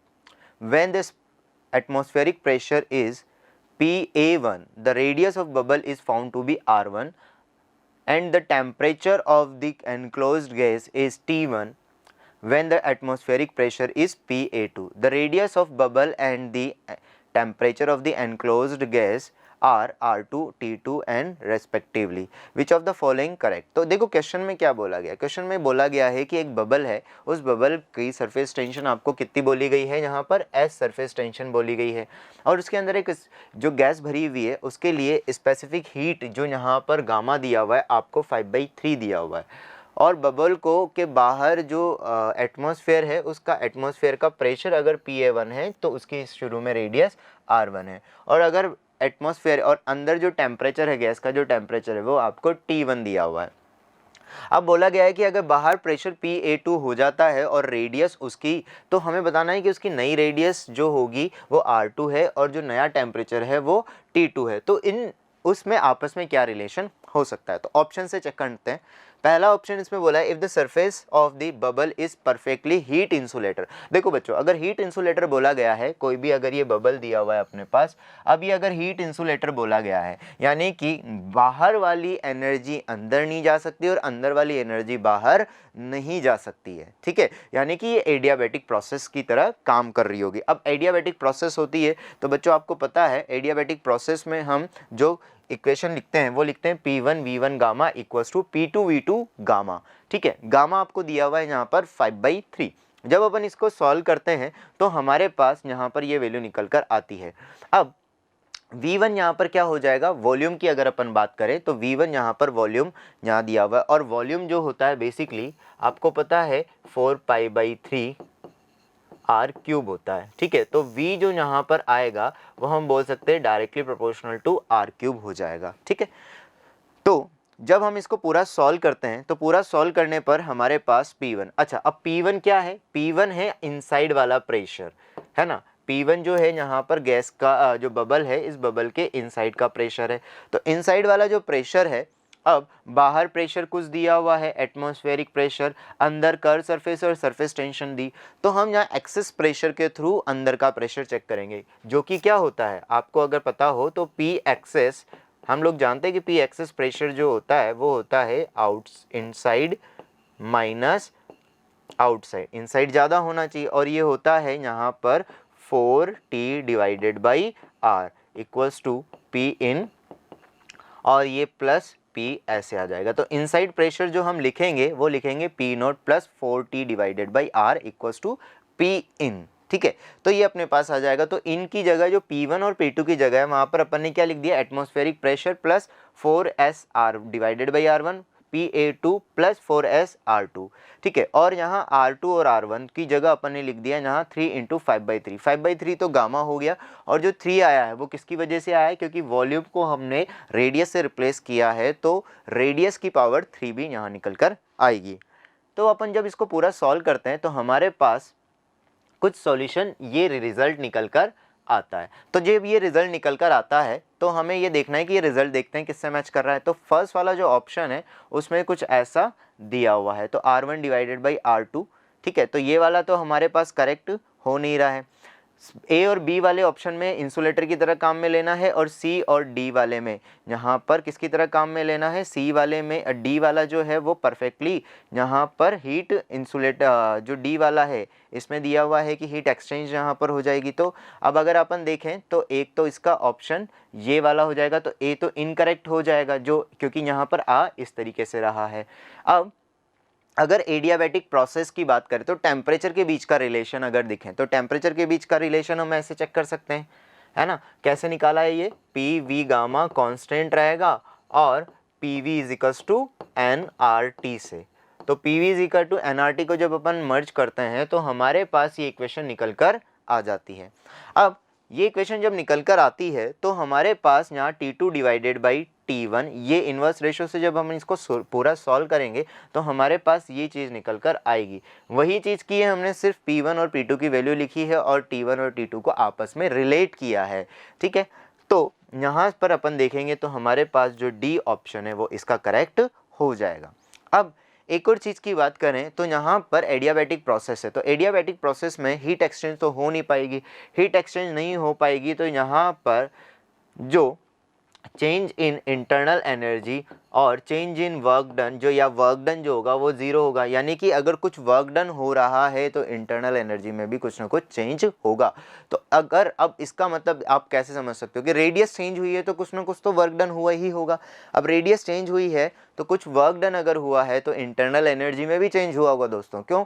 क्योंकि बाहर से तो कोई energy आई ही नहीं है adiabatic process के लिए। तो यहाँ पर इंटरनल एनर्जी में चेंज जीरो नहीं बोला जा सकता है, ठीक है। तो यहाँ पर ये तो बी ऑप्शन जो है वो इनकरेक्ट हमारे पास हो जाएगा, ठीक है। और जब ये बोला जाए कि परफेक्टली हीट कंडक्टर है, अगर परफेक्टली, एक ऑप्शन में ये भी पूछा गया है कि परफेक्टली हीट कंडक्टर अगर है, अब हीट कंडक्टर है सरफेस, तो हीट एक्सचेंज हो सकती है। अब दोस्तों जब हीट एक्सचेंज हो रही है तो अंदर का जो टेम्परेचर है वो कांस्टेंट बना रहेगा, है ना, तो कांस्टेंट बना रहेगा, तो P1 V1 equals to P2 V2 अपन लिख सकते हैं। तो इसको जब सॉल्व करेंगे तो हमारे पास V1 divided by V2 equals to क्या होगा, P1 divided by P2। V1 को हम क्या लिखवा सकते हैं, R1 डिवाइडेड बाई R2 की पावर 3। जब इसको पूरा सॉल्व करेंगे तो हमारे पास सी ऑप्शन भी करेक्ट हो जाएगा। तो इस हिसाब से अगर अपन देखें तो यहाँ पर हमारे पास जो ऑप्शंस हैं, तो देखो पहला ऑप्शन तो मैच कर ही नहीं रहा है हमारा, क्योंकि पहले ऑप्शन के हिसाब से हमारे पास जो इक्वेशन आ रही है वो कुछ ऐसे निकल कर आ रही है, ठीक है। और जो दूसरा इक्वेशन है, तो दूसरी इक्वेशन भी यहाँ पर बोल रहा है कि the surface, if the surface of bubble is perfectly heat insulator then the total internal energy of the bubble including the surface energy does not change. तो ये तो गलत हो गया, बी वाला वैसे ही गलत हो गया, ठीक है। सी वाला जो ऑप्शन है, तो सी वाले ऑप्शन में बोला गया है if the surface of the bubble is perfectly heat conductor the change in atmospheric pressure, जो हमने निकाला था वो ये आ रहा था। तो इसका सी और डी ऑप्शन क्या हो जाएगा बच्चों, करेक्ट हो जाएगा, ठीक है। आई होप आपको क्वेश्चन समझ में आया होगा।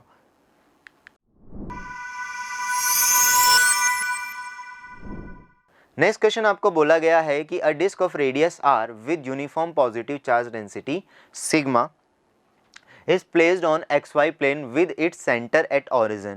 The Coulomb potential along the z axis is, देखो आपको बोला गया है कि एक डिस्क जो है सर्कुलर डिस्क दी हुई है जिसकी रेडियस r है और उसके सेंटर से एक एक्सिस जो पास हो रही है, उस एक्सिस पर जो पोटेंशियल है वो पोटेंशियल की वैल्यू आपको ऐसे बताई गई है। अब बोला जा रहा है a charge particle, a particle of positive charge q is placed initially at rest at a point on the z axis with z equals to z dot, मतलब एक्सेस पर जो डिस्क है, डिस्क के एक्सेस पर centre से किसी distance z not पर एक चार्ज पार्टिकल रख दिया गया है।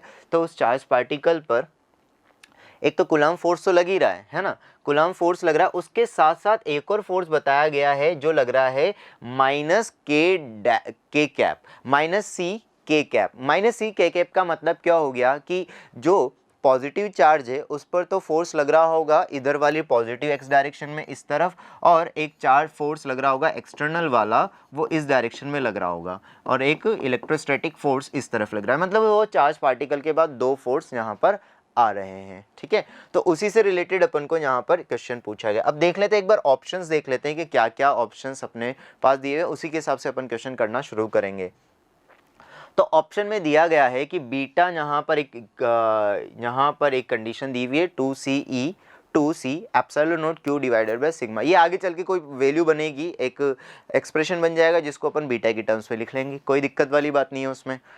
तो यहाँ पहले तीन ऑप्शन में बोला गया है कि बीटा अगर आपके पास 1/4 हो जाए तो यहाँ पर z की डिफरेंट वैल्यूज के लिए चार्ज पार्टिकल पर क्या फर्क पड़ेगा, है ना, और ये बोला गया। और डी ऑप्शन में पूछा गया कि भाई अगर बीटा की वैल्यू ग्रेटर देन 1 हो जाए तो z ग्रेटर देन 0 के लिए, मतलब एक्सिस पर कहीं पर भी पार्टिकल रखा हो तो वो ओरिजिन पर आएगा या नहीं आएगा, तो उसी के बारे में यहाँ पर बात करते हैं। तो देखो कैसे करते हैं, समझो। अपन को क्या बोला गया है यहाँ पर, अगर अपन बात करें तो अपने पास एक तो पोटेंशियल ये दिया हुआ है, ठीक है, ये पोटेंशियल हमारे पास दिया हुआ है। इस पोटेंशियल में अगर मैं यहाँ पर सिग्मा और ये सारी वैल्यूज अगर लिखें अपन, तो ये हमारे पास पोटेंशियल की वैल्यू दी हुई है। एक्सटर्नल फोर्स हमारे पास दिया हुआ है -C के कैप। अब -C के कैप दिया हुआ है ये, तो एक्सटर्नल अगर इस फोर्स की वजह से पोटेंशियल एनर्जी अगर आएगी, देखो ये फोर्स जो यहाँ पर है, ये जो चार्ज पार्टिकल, ये प्लेट दी हुई है, इस प्लेट में यहाँ पर ये डिस्क हमारे पास सर्कुलर डिस्क दी हुई है, इसकी वजह से पोटेंशियल जो बनेगा किसी भी पॉइंट पर, z पॉइंट पर अगर कोई पोटेंशियल बनेगा उसके बारे में हमें बोला गया है कि वो कितना बनने वाला है। यहाँ पर ये वैल्यू बनने वाली है sigma divided by 2 epsilon under root r square plus z square minus z यहाँ पर बनने वाला है, ठीक है। अब उस पर एक और चार्ज पार्टिकल फोर्स लगा रहा है। अब देखो यहाँ पर एक इलेक्ट्रिक फोर्स इधर लग रहा है और यहाँ पर अगर बात करें तो एक एक्सटर्नल फोर्स लग रहा है। तो अब बच्चों यहाँ पर थोड़ी सी समझने वाली बात यह है कि जब इस एक्सिस पर ये तो इससे इस चार्ज पार्टिकल को इधर धक्का लेने की कोशिश करेगा और यहाँ पर ये एक्सटर्नल इधर ले जाने की कोशिश करेगा। अच्छा, ये फोर्स जो है ये की क्या है, कांस्टेंट है। और ये जो फोर्स है ये यहाँ पर वेरिएबल है क्योंकि ये चेंज होता रहेगा।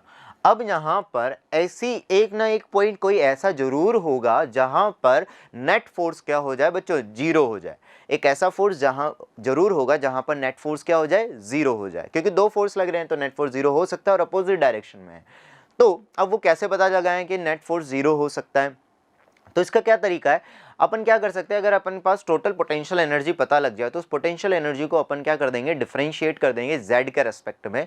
z के रेस्पेक्ट में डिफरेंशिएट करके हम वहां पर फिर हमारे पास जीरो के बराबर कर देंगे और z की वो वैल्यू निकल कर आ जाएगी जहां पर नेट फोर्स जीरो हो रहा होगा। ठीक है, तो अब कॉन्सेप्ट क्या है, देखो क्वेश्चन का कॉन्सेप्ट एक्चुअली क्या है। क्वेश्चन का कॉन्सेप्ट ये है कि हम क्या करेंगे, हमारे पास पोटेंशियल एनर्जी निकाली जा सकती है, हमारे पास जो डिस्क है, डिस्क पर जो चार्ज है उसकी वजह से पोटेंशियल पता है और जो एक्सटर्नल फोर्स है तो उसकी वजह से अपन को फोर्स पता है। तो फोर्स चार्ज जो कांस्टेंट फोर्स लग रहा है एक्सटर्नल, वो जितना मूव करवाएगा उसकी वजह से अपन पोटेंशियल एनर्जी लिख सकते हैं, और जो यूनिफॉर्मली चार्ज डिस्क है उसकी वजह से अपन को पोटेंशियल पता है तो उसकी वजह से भी पोटेंशियल एनर्जी पता लग जाएगी। तो टोटल पोटेंशियल एनर्जी लिख लेंगे और उससे चेक करेंगे। अब चार्ज पार्टिकल कहाँ जाता है, चार्ज पार्टिकल की अगर रेस्ट पर रख दें हम किसी भी फील्ड में, चार्ज पार्टिकल को अगर मैं कहीं पे रेस्ट पे रख दूं, इसके इधर कहीं पे भी रेस्ट पे रखूंगा ना, तो चार्ज पार्टिकल जो होगा वो हायर पोटेंशियल एनर्जी से लोअर पोटेंशियल एनर्जी की तरफ जाने की टेंडेंसी रखता है। ठीक है, अगर कोई पार्टिकल को हम किसी फील्ड में रेस्ट पर रखें तो पार्टिकल जो है हायर पोटेंशियल एनर्जी से लोअर पोटेंशियल एनर्जी की तरफ जाने की कोशिश करता है। तो हमें बस यही चेक कर लेना है कि जो इन्होंने पॉइंट्स दिए हुए हैं ऑप्शंस में, जो z की वैल्यूज दी हुई है, उन z की वैल्यूज पर पोटेंशियल एनर्जी क्या क्या हो जाएगी। ठीक है, वो देखेंगे और उसके हिसाब से अपन, तो हमें एक तो अलग अलग जो पॉइंट्स इन्होंने दिए हुए हैं उसके हिसाब से पोटेंशियल एनर्जी निकाल लेंगे, और जो जहां पर नेट फोर्स जीरो है वो पॉइंट निकालेंगे और वहां पर भी पोटेंशियल एनर्जी लिखेंगे।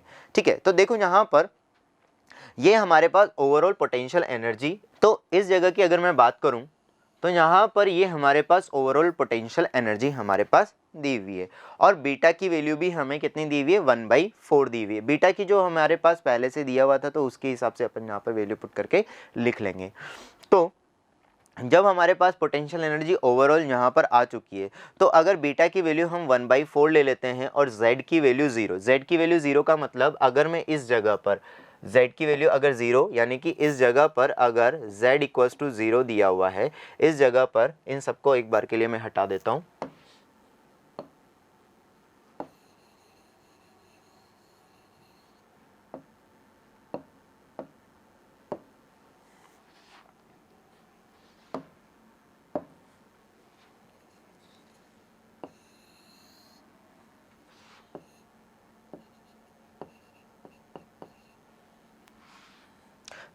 हाँ, तो बच्चों z की वैल्यू अगर मान लो कि जहाँ पर अपन क्या करेंगे, अब z की वैल्यू अगर 0 है तो वहाँ पर अगर वैल्यू पोटेंशियल एनर्जी दिखे तो वहाँ पर हमारे पास जो पोटेंशियल एनर्जी आने वाली है वो कितनी आने वाली है, 4RC आने वाली है। यहाँ पर RC की टर्म्स में ही हम लिख देंगे।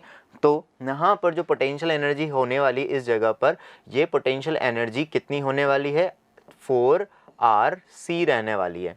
अब इसी तरीके से जो अलग अलग वैल्यूज़ अपन को दी गई थी ना, जो अलग अलग वैल्यूज़ दी हुई है, तो हम एक काम करेंगे, यहाँ पर एक बार 25/7R पर पोटेंशियल एनर्जी लिखेंगे, एक बार 3R/7 पर पोटेंशियल एनर्जी लिखेंगे और एक R/√3 पर पोटेंशियल एनर्जी देखेंगे। तो अगर यहाँ पर अपन बात करें तो ये वैल्यू जो हो जाती है, अगर मैं इसकी बात करूँ ना, तो ये वैल्यू जो है वो लगभग आपके पास 3.57R रहेगी। यहाँ पर अगर अपन इसकी बात करें तो ये वैल्यू 3.5R है। इसके लिए देखें तो यहाँ पर जो z है वो ऑलमोस्ट यहाँ पर 0.43R है ना, और जो ये R/√3 है तो यहाँ पर R जो है वो ऑलमोस्ट 0.6 आपको कैलकुलेट कर, ये एक्चुअली मैंने पहले कैलकुलेट किया हुआ है इसलिए मैं डायरेक्ट बोल रहा हूँ। तो यहाँ पर z की वैल्यू 0.R है।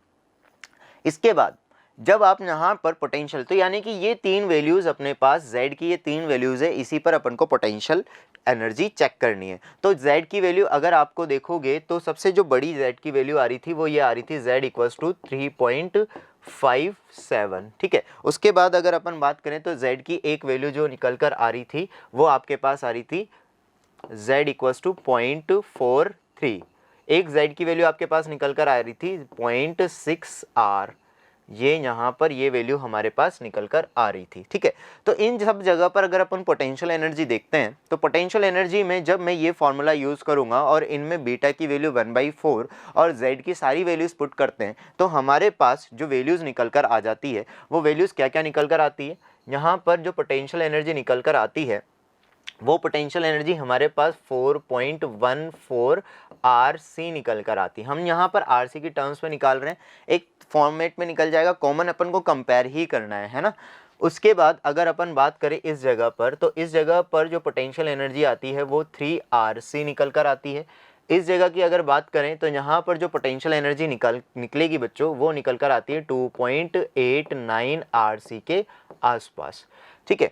अब एक और पॉइंट अपन को यहाँ ढूंढना पड़ेगा जहाँ पर नेट फोर्स 0 है। तो नेट फोर्स 0 है उसको अगर अपन ढूंढते हैं तो हम क्या करते हैं, ये जो पोटेंशियल एनर्जी दी हुई है तो यहाँ पर जब हम du/dz करके इसको किसके बराबर करते हैं, 0 के। तो आप जब 0 के बराबर करोगे इस पूरे एक्सप्रेशन को तो आपके पास z की जो वैल्यू निकल कर आएगी जहाँ पर नेट फोर्स 0 हो रहा है वो z जो आएगा आपके पास वो लगभग 1.14 R समथिंग निकल कर आएगा, यानी कि वो इस तरफ कहीं पर आएगा। मैं इसको थोड़ा सा पॉइंट मार्क कर देता हूँ, इस जगह पर निकल कर आएगा। तो z की वैल्यू 1.14 R यहाँ पर रहने वाली है। तो यहाँ पर जो पोटेंशियल एनर्जी बनेगी इस जगह जब हम पोटेंशियल एनर्जी कैलकुलेट करते हैं तो वो भी इसी में वैल्यू पुट करके कैलकुलेट करनी पड़ेगी। तो जब पोटेंशियल एनर्जी इस जगह पर आप कैलकुलेट करोगे तो ये आती है 2.645 RC। बच्चों ये मैंने क्योंकि पूरा किया हुआ है इसलिए मैं डायरेक्ट वैल्यूज़ यहाँ पर लिख रहा हूँ। आप जब यहाँ वैल्यूज़ पुट करोगे ना, इसमें z की वैल्यू पुट करोगे और बीटा की वैल्यू 1/4 पुट करके और उसके हिसाब से जब z की वैल्यू 0 है ना और r/√3 325 r/7 और 3r/7 जब आप पुट करोगे ना तो आपके पास ये वैल्यूज निकल कर आ जाएगी। अब देखो क्वेश्चन में क्या क्या बोला गया था, क्वेश्चन में ये बोला गया है, अब अपन क्वेश्चन के ऑप्शंस के हिसाब से अगर बात करें तो क्वेश्चन के ऑप्शंस के हिसाब से बात करें तो यहाँ पर देखो पहले ऑप्शंस में क्या बोला गया है कि अगर वैल्यू चार्ज पार्टिकल को 20r/7 मतलब इस जगह पर अगर रखते हैं तो ये पार्टिकल ओरिजिन पे पहुंचेगा या नहीं पहुंचेगा। उसके बाद बी में भी ये पूछा है कि अगर इस जगह पे रखा तो पार्टिकल चार्ज पॉइंट ओरिजिन पे पहुंचेगा या नहीं पहुंचेगा, ठीक है। तो देखो क्या हो सकता है, अगर आपने इसको पहले ऑप्शन में दिया होता 25r/7 तो अगर आपने यहाँ पर रखा है चार्ज पार्टिकल को इस जगह पर रखा है, समझना अगर चार्ज पार्टिकल को आपने इस जगह पर रखा है, इसको मैं हटा देता हूं वैल्यूज को,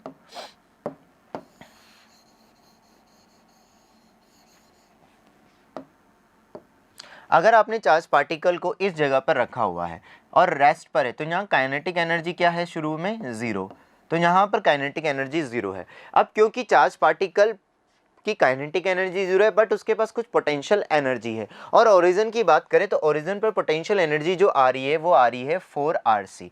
तो आप सोचो कि ये चार्ज पार्टिकल जब यहाँ पर पोटेंशियल एनर्जी है तो यहाँ पर ये हाई पोटेंशियल एनर्जी से लो पोटेंशियल एनर्जी की तरफ जाने की कोशिश करेगा। तो यहाँ पर हाई पोटेंशियल एनर्जी है, यहाँ लो पोटेंशियल एनर्जी है, तो अगर हम ऐसे भी समझ सकते हैं कि जो यहाँ पर फील्ड बन रहा होगा, नेट फील्ड जो बन रहा होगा दोनों फोर्सेस की वजह से वो कुछ ऐसे बन रहा होगा, जो नेट फील्ड बन रहा होगा वो कुछ इस तरीके का बन रहा होगा। अगर आप देखोगे तो नेट फील्ड मैंने कैसे बनाया है, यहाँ पोटेंशियल एनर्जी ज़्यादा है, यहाँ कम है, यहाँ पोटेंशियल एनर्जी ज़्यादा है, यहाँ कम है। तो जो चार्ज पार्टिकल है ना इस फील्ड के अलोंग मूव करने की कोशिश करेगा। तो यहाँ अगर चार्ज पार्टिकल को अपन ने Q को यहाँ पर रख दिया इस जगह पर R इक्वल्स टू ये Z की वैल्यू 3.57 मतलब फर्स्ट पॉइंट में जो दिया हुआ है उस जगह पर अगर 25r/7 पर अगर मैंने रख दिया है तो चार्ज पार्टिकल कहाँ जाएगा, इस जगह पर आने की कोशिश करेगा। लेकिन जब तक चार्ज पार्टिकल यहाँ पर आएगा उस समय तक उसके पास कुछ काइनेटिक एनर्जी आ चुकी होगी, कुछ काइनेटिक एनर्जी आ चुकी होगी तो ये यहाँ रुकेगा नहीं, ये और आगे बढ़ता जाएगा और कहाँ तक आ जाएगा, इस जगह तक आ जाएगा। अब मेरे को कैसे पता चल रहा है कि यहाँ तक आएगा, अगर आप डिफरेंस देखोगे ना इन दोनों की पोटेंशियल एनर्जी में, यहाँ से यहाँ तक की पोटेंशियल, यहाँ पर एनर्जी 3.57 है, ये एनर्जी जो है 3.57 R पर जो एनर्जी है वो है 4.14 RC और यहाँ पर एनर्जी कितनी है 2.6 614 RC। तो ये जो डिफरेंस आता है ये 1.495 समथिंग निकल कर आता है। अब इतना ही डिफरेंस अगर इधर लोगे तो यहाँ पर तो कुछ ना कुछ, यानी कि कहने का मतलब है ये एक मेन पोजीशन होगी। अगर आपने यहाँ पर छोड़ा ऐसे तो ये एक तरह से एक्सट्रीम की तरह काम कर रहा है। तो यहाँ से जब छोड़ोगे तो मेन पोजीशन पर आएगी तो ये इधर एक्सट्रीम तक जानी चाहिए, मतलब उतनी ही एनर्जी तक आगे जानी चाहिए। तो यहाँ से यहाँ तक के डिफरेंस कितना आ रहा है, 1.495 RC का आ रहा है। तो यहाँ तक तो ओरिजिन तक पहुँचते पहुँचते तो 4 RC ही मिल पाता है, यानी कि यहाँ पर तो ये ओरिजिन तक पहुँच जाएगा, है ना। तो इसका मतलब फर्स्ट ऑप्शन अपना करेक्ट है।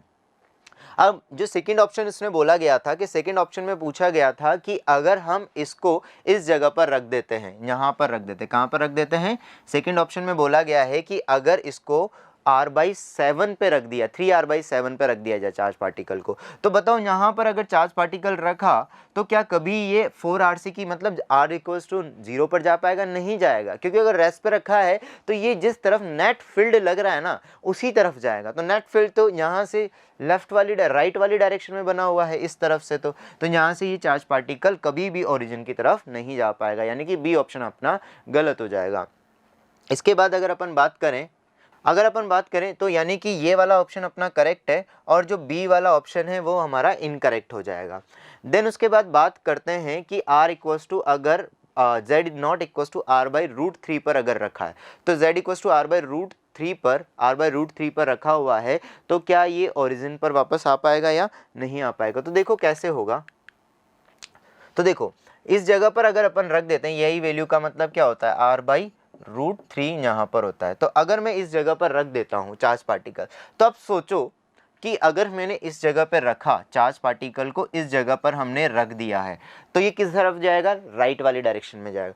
अगर ये राइट वाली डायरेक्शन में जाएगा तो ये इसके लिए एक्सट्रीम पोजीशन होगी ना, जहाँ पर रखा है वहाँ पर ये एक तरह से इसके लिए एक्सट्रीम पोजीशन की तरह काम कर रही है। तो एक्सट्रीम पोजीशन की तरह काम कर रही है तो ये इधर जाएगा, ये इसकी मीन पोजीशन हो जाएगी, फिर यहाँ से और आगे जाएगा और ज़्यादा आगे तो नहीं जा पाएगा जहाँ तक, तो वापस से लौट के इधर तो इसको आना ही है। तो इसका मतलब सी ऑप्शन भी करेक्ट हो जाएगा कि अगर अपन इसको इस जगह पर रखते हैं तो ये वापस लौट कर उस जगह पर आना ही आना है। तो सी ऑप्शन भी अपना करेक्ट हो जाएगा।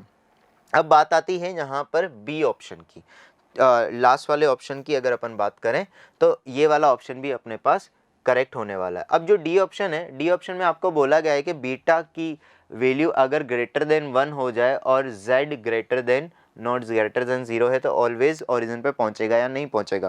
तो देखो इसको कैसे देख सकते हैं आप, इसको अगर अपन देखें थोड़ी सी कैलकुलेशन, अगर अपन पार्ट वाला देखें अपन इसमें, देखो इसमें अगर थोड़ा सा कैलकुलेशन वाइज अगर अपन चेक करते हैं तो जब यहाँ पर हमारे पास एक्चुअली बीटा की वैल्यू, बीटा का मतलब हमारे पास जो है बीटा अपन को बोला गया है, एक्चुअली बीटा हमारे पास ये वैल्यू दी गई है, तो यहाँ पर आप जो सी लिखा हुआ है उस जगह पर हम ये वैल्यू पुट कर दें, बीटा की वैल्यू। अब यहाँ पर अगर हम वैल्यू जो बीटा दी हुई है, इस बीटा को हम क्या बोला गया है, यहाँ पर हम बोल रहे हैं 2c/0 divided by q sigma, ठीक है। अब अगर हम यहाँ पर c की वैल्यू जो हमने ऑप्शंस में निकाली थी वहाँ से वैल्यूज़ को रिप्लेस करवाना शुरू करें, तो यहाँ पर हम क्या कर सकते हैं कि जो c डिवाइडेड बाई बीटा है उसको हम लिख सकते हैं सिग्मा q डिवाइडेड बाई 2ε0। तो ये सिग्मा q डिवाइडेड बाई जो 2ε0 है वहाँ पर मैं क्या लिख सकता हूँ, c divided by beta note लिख सकता हूँ। तो जो हमारे पास ऐसा ऑप्शन बन रहा है यहाँ पर देखो, ये इसकी जगह मैं क्या लिख सकता हूँ, इसकी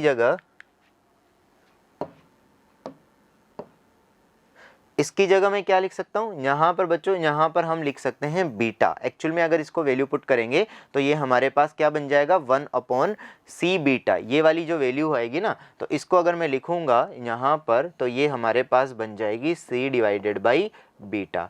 तो ऑप्शन जो हमारे पास पोटेंशियल एनर्जी एक्चुअल में बन रही है वो हमारे पास बनेगी c divided by beta √r² plus z² minus z और प्लस c बीटा। c जब आप कॉमन, अब समझो कि यहाँ अगर बीटा की वैल्यू ग्रेटर देन 1 हो जाए, बीटा की वैल्यू अगर ग्रेटर देन 1 हो जाए तो ये वैल्यू जो होगी, ये ओवरऑल वैल्यू, बीटा की वैल्यू ग्रेटर देन 1 हो जाए तो ये ओवरऑल वैल्यू क्या हो जाएगी, कम हो जाएगी। किसके कंपैरेटिवली, सी जेड के कंपैरेटिवली। मतलब तो ये वैल्यू अगर कम हो गई और ये वैल्यू यहाँ पर ज़्यादा ही है, ये वैल्यू ज़्यादा है, आगे वाले ये वाली वैल्यू हमेशा लेस देन 1 होगी, ये वैल्यू कम होगी और ये वैल्यू ज़्यादा होगी, तो u की वैल्यू z बढ़ाने पर हमेशा बढ़ती ही रहेगी, है ना। z बढ़ाने पर यानी कि z के साथ साथ u की वैल्यू हमेशा बढ़ती ही रहेगी। यहाँ नेगेटिव वाला पार्ट नहीं निकल कर आएगा, नेगेटिव वाला पार्ट नहीं निकल कर आएगा, तो ये वैल्यू बढ़ती ही रहेगी। अब बीटा की वैल्यू रख के देख लेना, है ना, बीटा की वैल्यू 2 पुट करके देख लेना, तो ये वैल्यू जो होगी, पोटेंशियल एनर्जी जो होगी ना, वो क्या होगी, z बढ़ाने के साथ बढ़ती हुई रहेगी। तो z बढ़ाने के साथ बढ़ती हुई रहेगी, इसका मतलब पता है क्या होने वाला है, इसका मतलब ये होने वाला है, इसका मतलब ये हो गया कि अगर आपने यहाँ पर z की वैल्यू कुछ रखी है और आप z बढ़ाते जा रहे हो, तो पोटेंशियल एनर्जी लगातार क्या होती जाएगी, बढ़ती जाएगी। पोटेंशियल एनर्जी बढ़ती जाएगी, तो यहाँ पर अगर यहाँ पर सपोज 4RC था सपोज पहले, तो यहाँ 3RC, या इधर अगर z की वैल्यू बढ़ाओगे सॉरी, तो यहाँ 5RC, यहाँ 6RC या 7RC, इस तरीके से ये बढ़ता ही जाएगा z बढ़ा।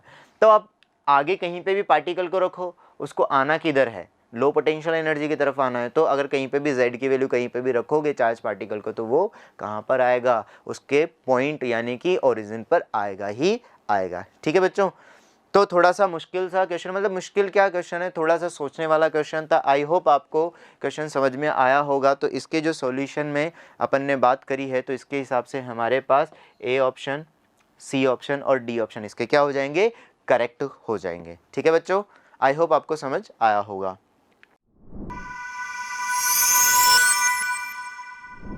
A double slit setup is shown in the figure. One of the slit is in medium 2 of refractive index N2. The other slit is at interface of this medium with another medium 1 of refractive index N1 or N2. N1 और N2 दोनों अलग अलग medium है। The line of joining slit is perpendicular to the interface and the distance between the slits is d. दोनों slits के बीच की जो distance है वो d आपको given है। The slit width are much smaller than d, है ना, यानी कि सारे अप्रोक्सीमेशन लगा सकते हैं, कहने का मतलब ये है। और मोनोक्रोमेटिक लाइट जो है पैरेलल बीम जो आ रही है किसी एंगल थीटा पर किसी एंगल पर आ रही है। Then detector is placed to large distance from the, और ये डिटेक्टर है, डिटेक्टर कहने का मतलब है कि यहाँ पर अपन को या तो मैक्सिमा मिनिमा ऐसे कुछ बताना रहेगा, क्योंकि देखो YDAC वाला सेटअप दिया हुआ है पूरा।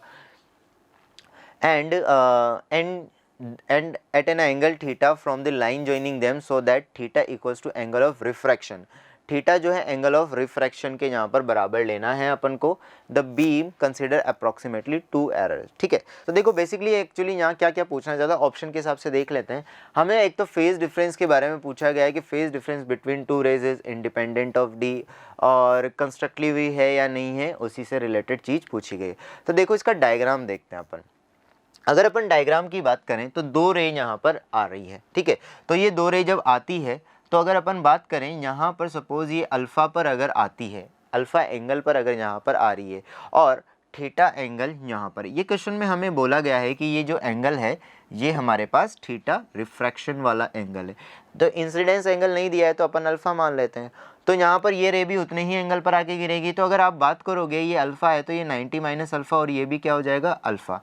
ये थीटा है, अच्छा ये थीटा है तो ये वाला एंगल भी थीटा हो जाएगा, क्योंकि ये दोनों आपस में पैरेलल है। अब ये थीटा है तो आप देखो अगर ये अगर थीटा है तो ये वाला भी एंगल कितना होना चाहिए, थीटा। ये थीटा तो ये 90 माइनस थीटा होना चाहिए, तो ये वाला एंगल भी हमारे पास कितना हो जाना है, थीटा हो जाना चाहिए।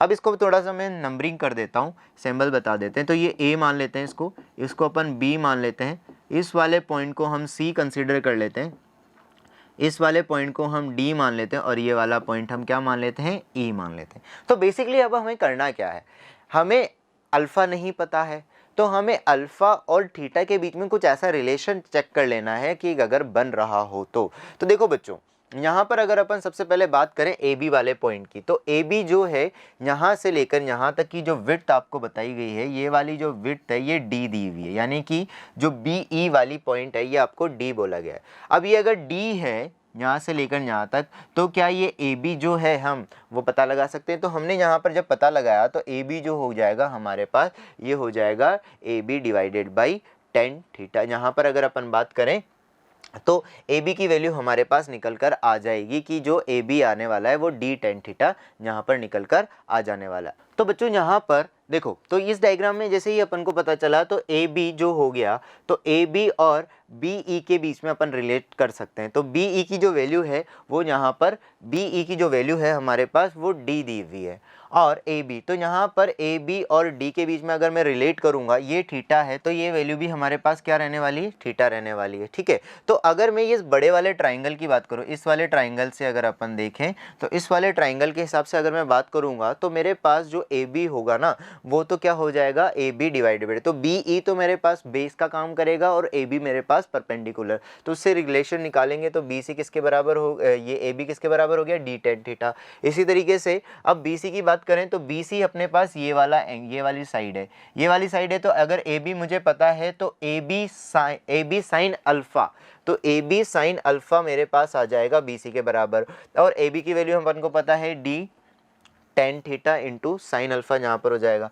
अब AD की अगर मैं बात करूं तो ये AD वाला पार्ट भी मैं बता सकता हूं, तो AD वाले पार्ट की अगर अपन बात करें तो यहाँ पर देखो बच्चों, AD वाला जो पार्ट है वो हमारे पास हो जाएगा AB sine theta, AB sine theta, AB sine theta यहाँ पर है ना, तो ये AB साइन थीटा। अब पाथ डिफरेंस की अगर अपन बात करते हैं, है ना, तो पाथ डिफरेंस की अगर हम बात करें तो पाथ डिफरेंस अगर यहाँ पर लेते हैं तो उस सिचुएशन में क्या हो जाएगा कि यहाँ पर अब क्योंकि पार्ट डिफरेंस अगर अपन देख रहे होते तो सिंपली जो पार्ट डिफरेंस होता वो यहाँ पर सिर्फ क्या हो रहा होता, अगर हम देखें तो पार्ट डिफरेंस BC इस जगह पर एक्स्ट्रा लग रहा है और नीचे AD लग रहा है, तो BC माइनस AD हम कर देते, अगर सिंपल वैक्यूम होता तो BC माइनस AD कर देते। बट हुआ क्या है, हुआ ये है कि दोनों का रिफ्रैक्टिव इंडेक्स अलग अलग है, N1 है और N2 है। अगर सेम भी होता ना तो भी BC माइनस AD कर देते, बट दोनों का रिफ्रैक्टिव इंडेक्स अलग अलग आ रहा है, N1 और N2 दिया हुआ है। जब दोनों का रिफ्रैक्टिव इंडेक्स अलग अलग है तो यहाँ पर पाथ डिफरेंस, जो ऑप्टिकल पाथ वाला कॉन्सेप्ट अपन यूज कर लेंगे कि कोई भी रे अगर वैक्यूम में जितनी डिस्टेंस ट्रैवल करती है, जितने टाइम में वैक्यूम में डिस्टेंस ट्रैवल करती है, तो अगर मीडियम में ट्रैवल करवाई जाए तो कम डिस्टेंस कवर करेगी, या अपन ऐसा बोल सकते हैं कि जितने टाइम में मीडियम में ट्रैवल करती है उससे ज़्यादा ही डिस्टेंस वो वैक्यूम में कवर करेगी। तो अपन वहाँ पर किससे मल्टीप्लाई कर देते थे बच्चों, रिफ्रैक्टिव इंडेक्स से। तो यहाँ पर हमने रिफ्रैक्टिव इंडेक्स से मल्टीप्लाई किया, तो रिफ्रैक्टिव इंडेक्स से जब आप मल्टीप्लाई करोगे तो हमारे पास जो पाथ डिफरेंस आएगा ये N1 हो जाएगा और इसके साथ N2 मल्टीप्लाई कर देंगे। BC किस में है, N1 में, और यहाँ पर ये किस में है, N2 में, तो यहाँ पर N1 और N2 यहाँ पर अपने पास आ जाएंगे। तो जब हम कैलकुलेशन करते हैं तो पार्ट डिफरेंस हमारे पास ये वैल्यू निकल कर आती है। अब AB की वैल्यू भी हम यहाँ, BC की वैल्यू भी यहाँ से वैल्यू पुट कर देते हैं, ये BC की वैल्यू पुट कर देंगे और यहाँ से AD की वैल्यू पुट कर देंगे। जब आप सॉल्व करोगे तो आपके पास AB कॉमन आ जाएगा और अंदर क्या बचेगा, N1 sine alpha minus N2 sine theta. अब N1 साइन अल्फा और N2 साइन थीटा ये क्या है, स्नेल लॉ अगर आप देखोगे ना स्नेल लॉ से, तो स्नेल लॉ से ये एंगल ऑफ इंसिडेंस है और ये एंगल ऑफ रिफ्रैक्शन है। तो N1 sine alpha equals to होगा N2 साइन थीटा। तो ये दोनों चीज़ें बराबर होगी। अब दोनों चीज़ें बराबर है तो यहाँ से ये दोनों क्या हो जाने, कट जानी चाहिए, कट जानी चाहिए। तो पाथ डिफरेंस एक्चुअल में क्या आ गया, 0 आ गया। अब देखो पाथ डिफरेंस 0 आ रहा है तो फेज डिफरेंस भी क्या होगा, 0 होगा। फेज डिफरेंस 0 हो गया तो कंस्ट्रक्टिव इंटरफेरेंस यहाँ पर क्या होना चाहिए, बनना चाहिए बच्चों। तो कंस्ट्रक्टिव इंटरफेरेंस बनना चाहिए, तो इसका मतलब एक तो इसमें ए ऑप्शन हमारे पास सही हो जाना चाहिए, जो कि बोल रहा है कि phase difference between two rays is independent of D, क्योंकि 0 हो गया तो डी पर डिपेंड ही नहीं कर रहा है। और बी वाला बोल रहा है कि two ray interference constructively at detector, constructively ही यहाँ पर हो रहा है, तो बी ऑप्शन हमारे पास सही हो जाएगा। सी ऑप्शन में फेज डिफरेंस बिटवीन टू रे डिपेंड्स ऑन N1, तो ये फेज डिफरेंस डिपेंड कर ही नहीं रहा है। The phase difference between the two rays vanish only certain value of D, नहीं ऐसा कुछ नहीं है। तो इसका मतलब कौन से दो ऑप्शन करेक्ट हो जाएंगे अपने पास, A और B ऑप्शन दोनों करेक्ट हो जाएंगे। तो इसके दो ऑप्शन हो जाएंगे A and B। I hope आपको क्वेश्चन समझ में आया होगा। तो बढ़ते हैं अगले क्वेश्चन की तरफ।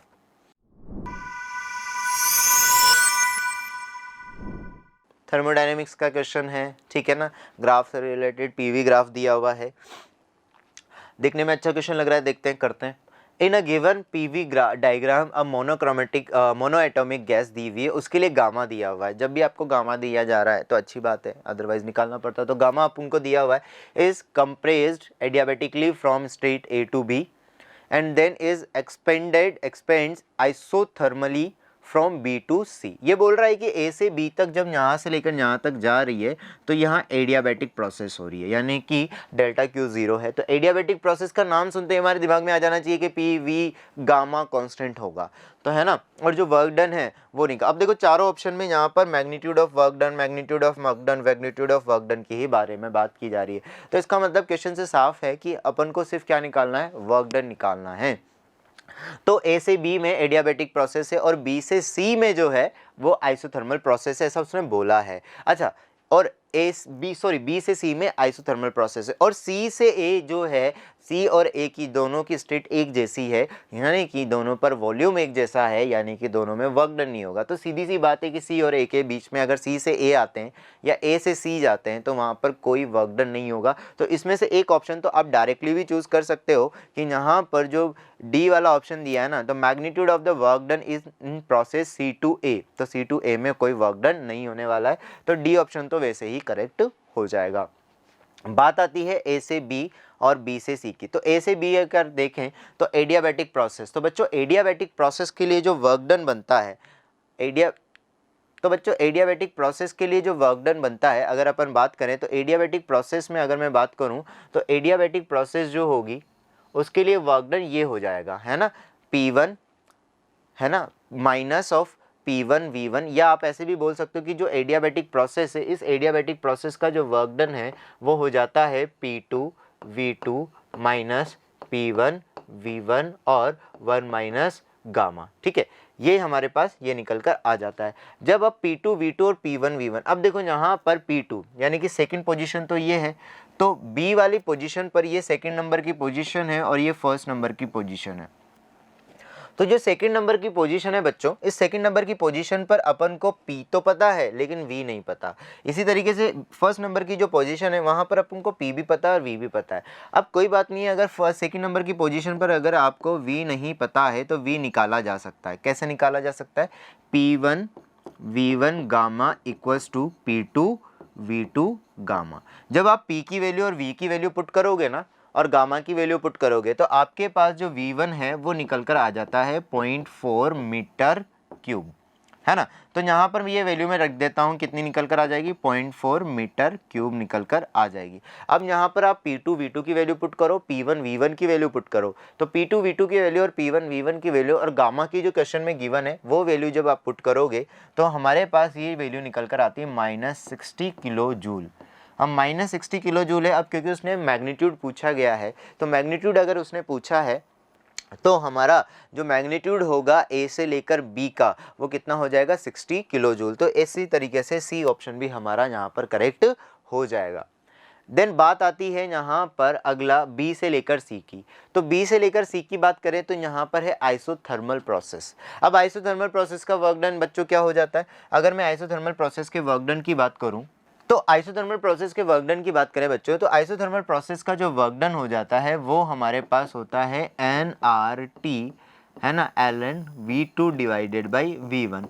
अब क्योंकि यहाँ टेम्परेचर अपन को पता नहीं है, टेम्परेचर पूरी प्रोसेस में B से लेकर C तक की प्रोसेस में सेम ही रहेगा, तो अपन यहाँ पर एक चीज़ यूज़ कर सकते हैं कि जो PV है वो क्या हो जाएगा, nRT हो जाएगा।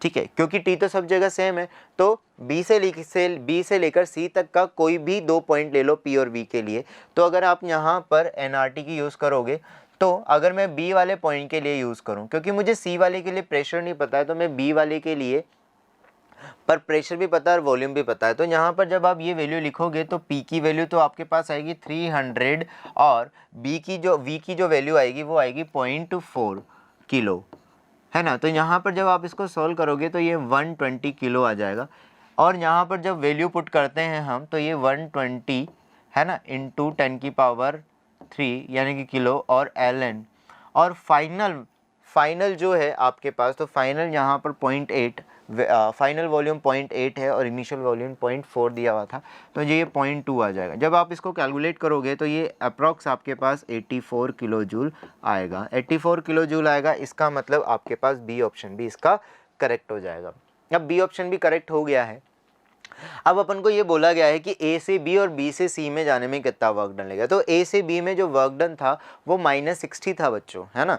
ए से बी में जो वर्क डन आ रहा था वो -60 किलो जूल आ रहा था, और जो यहाँ पर वर्क डन आ रहा था ये कितना आ रहा है 84 किलो जूल। तो अगर अपन टोटल वर्क डन निकालें तो 84 माइनस 60 यहाँ पर आ जाएगा, 84 माइनस 60 आ जाएगा, तो इसका मतलब ये वैल्यू जो होने वाली है आपके पास वो 24 किलो जूल रहने वाली है। तो इसका मतलब ये तो आंसर नहीं होना चाहिए, तो इसका मतलब सिर्फ इसके कौन से आंसर हो जाएंगे, ए, बी और सी इसके करेक्ट आंसर हो जाएंगे। ठीक है, थर्मोडायनेमिक्स का क्वेश्चन था, थोड़ा सा अच्छा क्वेश्चन, मतलब मीडियम लेवल का क्वेश्चन था। आई होप आपको समझ में आया होगा।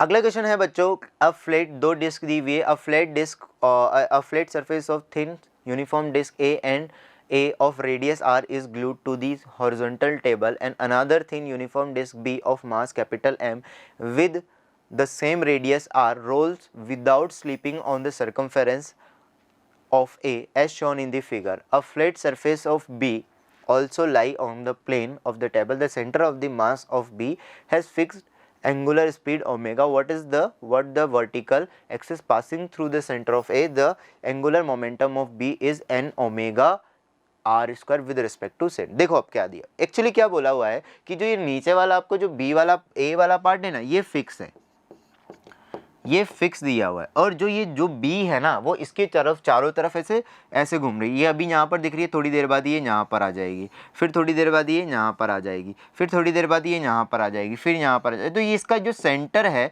ये क्या, ये सेंटर भी अगर अपन बात करें ना तो ये जो सेंटर है ना, ये सेंटर भी ऐसे घूम रहा है, ऐसे घूम रहा है, तो सेंटर भी सर्कुलर मोशन कर रहा है ना, और प्योर रोलिंग हो रही है। तो प्योर रोलिंग हो रही है तो जहाँ जहाँ कांटेक्ट होगा वहाँ पर स्लिपिंग नहीं होनी चाहिए। तो अपन को बस वही चेक करनी है, वो उसी का यूज़ करेंगे अपन। और तो जो ऊपर घूम रही है ना, तो इस जो सेंटर ए है ना, ए के सेंटर के अबाउट अपन को बी का एंगुलर मोमेंटम निकालना है। अब देखो एंगुलर मोमेंटम निकालना है तो यहाँ पर जो किसका निकालना है, बी का निकालना है। तो बी जो है ना एक्चुअली बच्चों वो आगे भी बढ़ रहा है, यानी कि ट्रांसलेशन भी हो रहा है और एंगुलर मोशन भी हो रहा है, यानी कि रोटेशन भी हो रहा है। तो रोटेशन के लिए एक तो रोटेशन वाला इफेक्ट डाल के अपन को मोमेंट ऑफ ये एंगुलर मोमेंटम लिखना पड़ेगा, और ट्रांसलेशन हो रहा है तो उसकी वजह से भी अपन को एंगुलर मोमेंटम लिखना पड़ेगा। अब कैसे लिख सकते हैं इसको देखते हैं।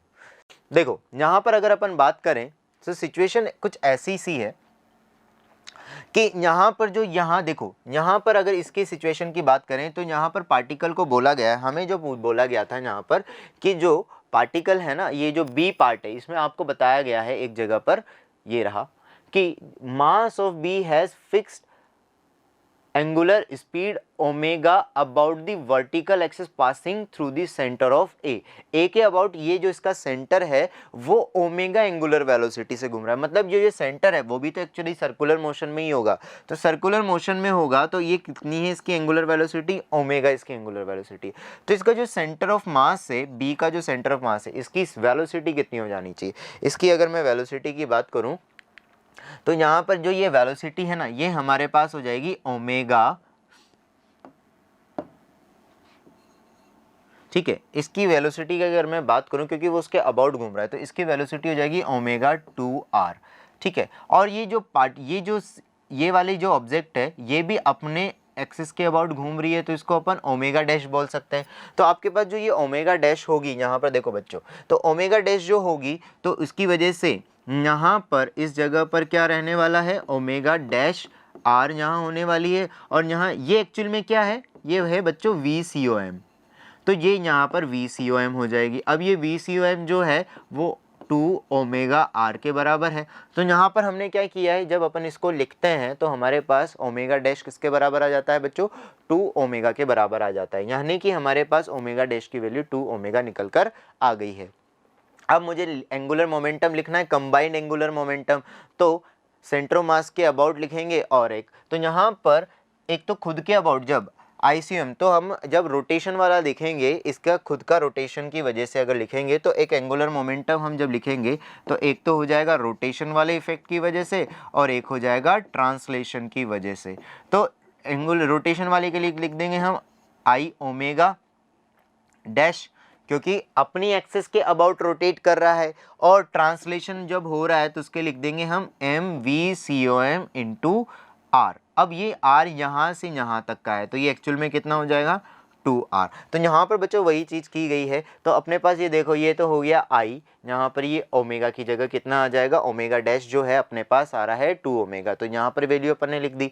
इसके बाद m की वैल्यू अपन ने लिखी है और 2r लिखी है, और यहाँ VCOM अपने पास है। तो ये जब पूरा कैलकुलेट करते हैं तो हमारे पास आंसर क्या निकल कर आता है, 5m ओमेगा आर स्क्वायर। तो 5m ओमेगा आर स्क्वायर आ रहा है, तो इसका मतलब जो n की वैल्यू हमारे पास रहने वाली है, जो m की वैल्यू हमारे पास, n की वैल्यू हमारे पास रहने वाली है, ये n 5 ओमेगा स्क्वायर आ रही है। तो यानी कि n जो होगा वो हमारे पास क्या हो जाएगा, 5 हो जाएगा। तो इस तरीके से हमारा बी ऑप्शन करेक्ट हो जाएगा।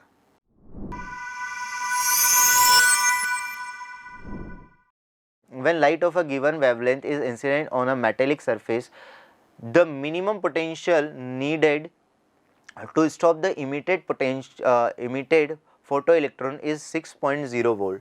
This potential drops to 0.6 volt if another source with wavelength 4 times that of first one and intensity half of the first one is used. What are the wavelength of first source and the work function of the metal? देखो बच्चों, ये यूँ बोलना चाह रहा है कि कोई मेटल है, उस मेटल पर अगर अपन कोई लाइट डाल रहे हैं तो वहाँ से कुछ इलेक्ट्रॉन निकलेंगे, तो उस मेटल का कुछ वर्क फंक्शन होगा।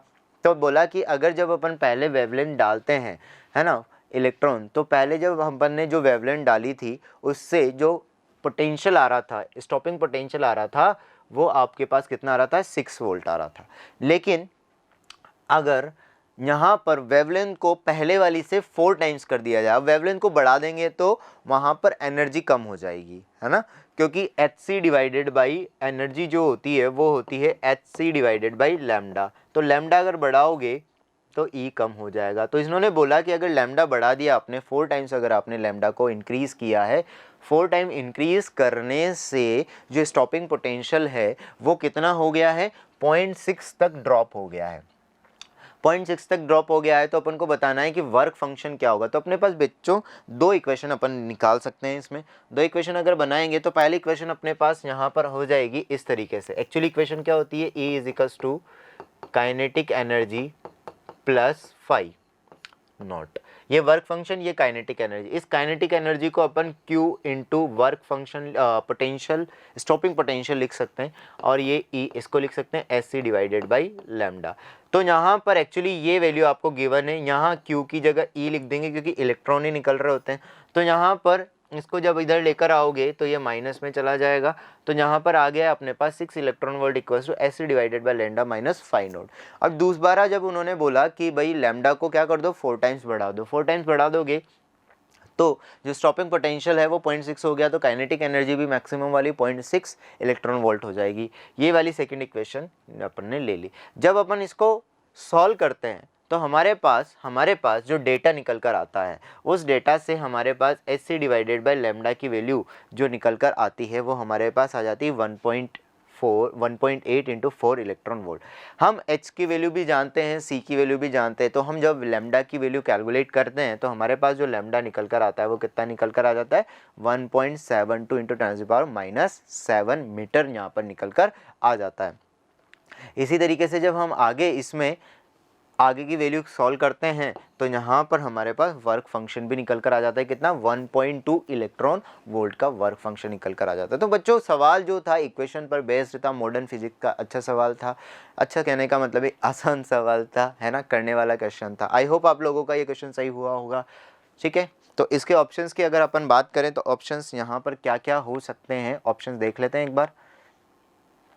तो इसके जो ऑप्शन है 1.2, तो यहाँ पर 1.7, तो यानी कि ए ऑप्शन इसका करेक्ट हो जाएगा बच्चों। ठीक है, आपको बोला गया है एरर से रिलेटेड क्वेश्चन है, मेजरमेंट से रिलेटेड क्वेश्चन है। आपको बोला गया है area of cross section of a wire is measured using a screw gauge, the pitch of the main scale is 0.5 mm, the circular scale has 100 division and for one full rotation circular scale the main scale shift by the 2 division. The measurement measured reading are followed. जब देखो यहाँ पर दो चीज़ें दी गई है, circular scale का स्क्रू गेज वाला क्वेश्चन है। स्क्रू गेज वाले क्वेश्चन में यहाँ पर ऐसा कुछ जब बना हुआ होता है, आपको अगर यहाँ पर ध्यान है तो यहाँ पर एक सर्कुलर स्केल लगा हुआ होता है बच्चों। इस सर्कुलर स्केल के आगे यहाँ जो रीडिंग होती है ये मेन स्केल की रीडिंग होती है, और इस सर्कुलर स्केल पर जो रीडिंग आती है वो सर्कुलर वाली होती है। तो हमें सबसे पहले तो यहाँ पर मेन स्केल की जो डिवीज़न है, मेन स्केल का डिवीज़न आपको बोला गया है कि कितना है। मेन स्केल का जो डिवीज़न जो अगर बात करें तो यहाँ पर हमारे पास 0.5 mm बोला गया है, तो ये 0.5 mm हो जाएगा। अब इसी तरीके से अपन जो लीस्ट काउंट है यहाँ पर सर्कुलर स्केल के लिए, मतलब स्क्रू गेज के लिए, वो लीस्ट काउंट भी निकाल सकते हैं। लीस्ट काउंट निकालने का जो फॉर्मूला होता है बच्चों, तो लीस्ट काउंट निकालने का जो फॉर्मूला होता है वो फॉर्मूला क्या होता है, pitch divided by number of turn, number of division on circular. तो नंबर ऑफ डिवीज़न जो है वो 100 दिए हुए हैं, और जो पिच यहाँ दी हुई, पिच का मतलब होता है सर्कुलर स्केल को जब एक पूरा रोटेशन कंप्लीट करवाते हैं तो वो मेन स्केल पे कितना आगे शिफ्ट होती है। तो बच्चों यहाँ इन्होंने बोला है कि ये 2 डिवीज़न आगे बढ़ जाती है, 2 डिवीज़न आगे बढ़ जाती है। तो एक डिवीज़न 0.5 mm का है, तो 2 डिवीज़न जो होंगे यहाँ पर वो 1 mm हो जाएगा। तो ये यहाँ पर लीस्ट काउंट जब आप देखोगे तो लीस्ट काउंट 0.01 mm होनी चाहिए। तो 0.01 mm यहाँ पर इसकी लीस्ट काउंट क्या हो जानी चाहिए, उस तरीके से निकल कर आनी चाहिए। तो लीस्ट काउंट यहाँ पर अपने पास 0.01 mm आ जाएगी। ठीक है, अब इन्होंने जो रीडिंग ली है, अच्छा एक और चीज़, इन्होंने जो रीडिंग ली है वो कैसे बताई गई, जब दोनों गोजेस को मिला देते हैं तो मेन स्केल की रीडिंग क्या हो गई, 0, बट सर्कुलर स्केल पे कुछ रीडिंग आ रही है। सर्कुलर स्केल पे कुछ रीडिंग आ रही है बच्चों, इसका मतलब क्या है कि स्क्रू गेज में कुछ जीरो एरर है। अब वो जीरो एरर क्या है उसको अगर अपन देखें तो कैसे निकाल सकते हैं, देखो यहाँ पर लीस्ट काउंट अपन ने निकाल लिया है। देखो बच्चों, तो लीस्ट काउंट अपन निकाल चुके हैं ये इस तरीके से। जीरो एरर की अगर अपन बात करें तो जीरो एरर का मतलब क्या हो जाएगा, जैसे सिंपल रीडिंग लेते हैं ना वैसे ही इसको लेते हैं, तो मेन स्केल की रीडिंग तो 0 हो जाएगी।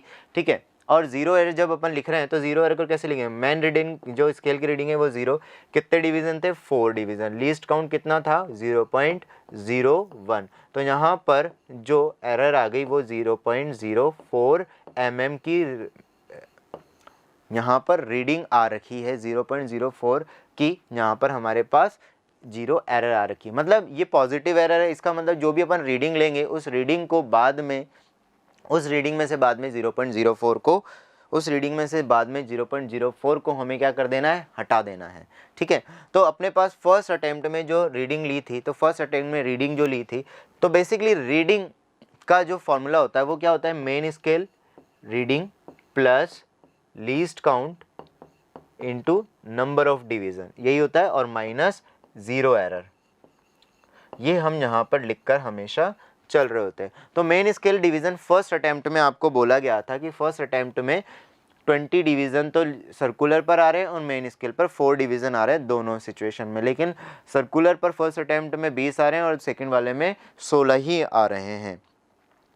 तो अगर अपन बात करें अब नेक्स्ट इसमें, तो यहाँ पर फर्स्ट अटेम्प्ट में तो 2 × 20 यहाँ पर लिख दिया अपन ने 20 डिवीज़न, और 2 यहाँ पर फर्स्ट अटेम्प्ट की जो रीडिंग आ जाएगी वो हमने 4 डिवीज़न लिया था, तो 4 × यहाँ पर लिखेंगे तो 0.5 हो जाएगा, plus number of least count जो होगा यहाँ पर वो हो जाएगा 0.01, और नंबर ऑफ डिवीज़न पहले वाले में 20 थे, और एरर को जब अपन माइनस करेंगे तो 0.04, तो अपने पास ये निकल कर आ रहा है। सिमिलर केस जब अपन ने सेकेंड रीडिंग निकाली है, वापस से MSR निकाला, उसके बाद अपन ने जब वैल्यू निकाली तो हमारे पास ये 2 रीडिंग आई। अब क्योंकि 2 रीडिंग आ रही है तो हमें इनको मीन डायमीटर अपन को लेना है, तो मीन डायमीटर जब अपन इसका ले रहे हैं तो दोनों को ऐड करके दोनों को क्या करेंगे, माइनस अपन करेंगे। तो मीन डायमीटर जब हमने लिया यहाँ पर बच्चों, तो ये मीन डायमीटर हमारे पास निकल कर आ रहा है 2.16 और 2.12, है ना। तो 2 पॉइंट को लिया अपन ने, तो मीन डायमीटर जो हमारे पास इसकी वैल्यू निकल कर आती है वो आती है 2.14 mm।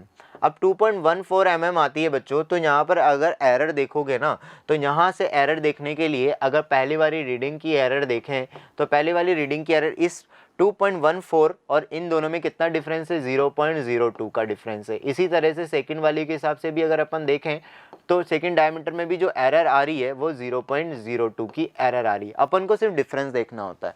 तो ये एरर दोनों एरर का मीन भी लेना पड़ेगा। दोनों एरर का मीन लोगे तो 0.02 प्लस 0.02 डिवाइडेड बाई 2 करोगे। 0.02 डिवाइडेड बाई, तो यहाँ पर जो वैल्यू आ जाएगी तुम्हारे पास, जो एरर बनेगी डायमीटर में, वो कितनी आ जाएगी, 0.02 mm आ जाएगी। तो ये डायमीटर की रीडिंग अपने पास हो जाएगी। अब क्रॉस सेक्शन एरिया निकालना है, तो बेसिकली क्रॉस सेक्शन एरिया निकालने के लिए जब अपन देखते हैं तो क्रॉस सेक्शन एरिया बच्चों, यहाँ पर एरिया का फॉर्मूला हो जाएगा पाई डी आर स्क्वायर, तो डी स्क्वायर बाई 4 कर लेते हैं।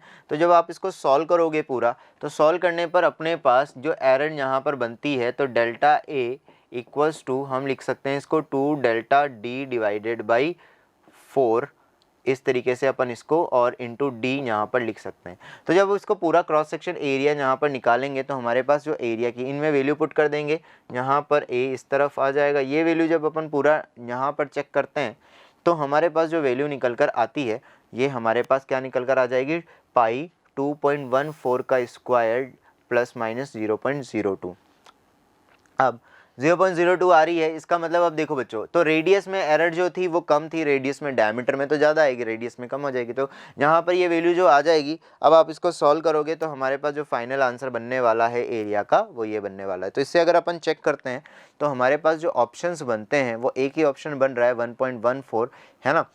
तो 1.140, तो ये हमारे पास वैल्यू, हमारे पास ये निकल कर इसकी आ जाएगी। तो डायमीटर की रीडिंग और ये हमारे पास, तो इसका इस तरीके से सी ऑप्शन आंसर आ जाए। आई होप आपको एरर वाला क्वेश्चन समझ में आया होगा, मेजरमेंट से रिलेटेड क्वेश्चन था, ठीक है।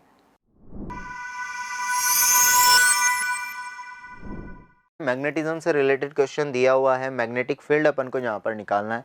क्वेश्चन में आपको बोला है कि which one of the following option represents the magnetic field B at O due to the current flowing in the given wire segment lying on the x y plane. ठीक है, तो आपको कुछ इस तरह की फिगर आपको यहाँ पर गिवन है कि भाई एक वायर ऐसे है, फिर ये ऐसे है, फिर इस तरीके से चल रहा है, फिर ये इस तरीके से घूम के ऐसे आ रहा है। तो अगर मैं यहाँ बात करूँ अब बच्चों, तो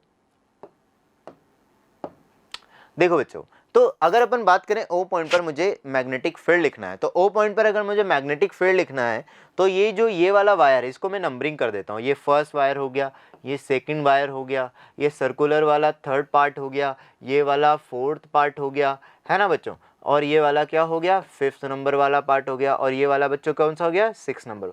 अब आप देखोगे, हमें पता है कि अगर कोई वायर की एक्सेस पर कोई पॉइंट आ जाता है ना, वायर की एक्सेस पर अगर कोई पॉइंट आ जाता है तो वहां पर मैग्नेटिक फील्ड क्या हो जाता है, जीरो मानते हैं। वायर के बाहर, क्योंकि यहाँ पर डिस्टेंस ही जीरो हो जाएगी, तो यहाँ पॉइंट इधर इधर इधर कहीं होना चाहिए। अगर ये एक्सेस दी हुई, इसी एक्सेस पर अगर कोई पॉइंट आ गया तो वहां पर हमारे पास जो फील्ड होगा वो कितना हो जाएगा, जीरो हो जाएगा। तो अब सोचो कि यहाँ पर जो सेकंड नंबर वाला वायर है ना, इसकी वजह से तो मैग्नेटिक फील्ड वैसे ही कैंसिल आउट हो गया। जो सेकंड नंबर वाला वायर है, इसकी वजह से कोई मैग्नेटिक फील्ड नहीं आएगा।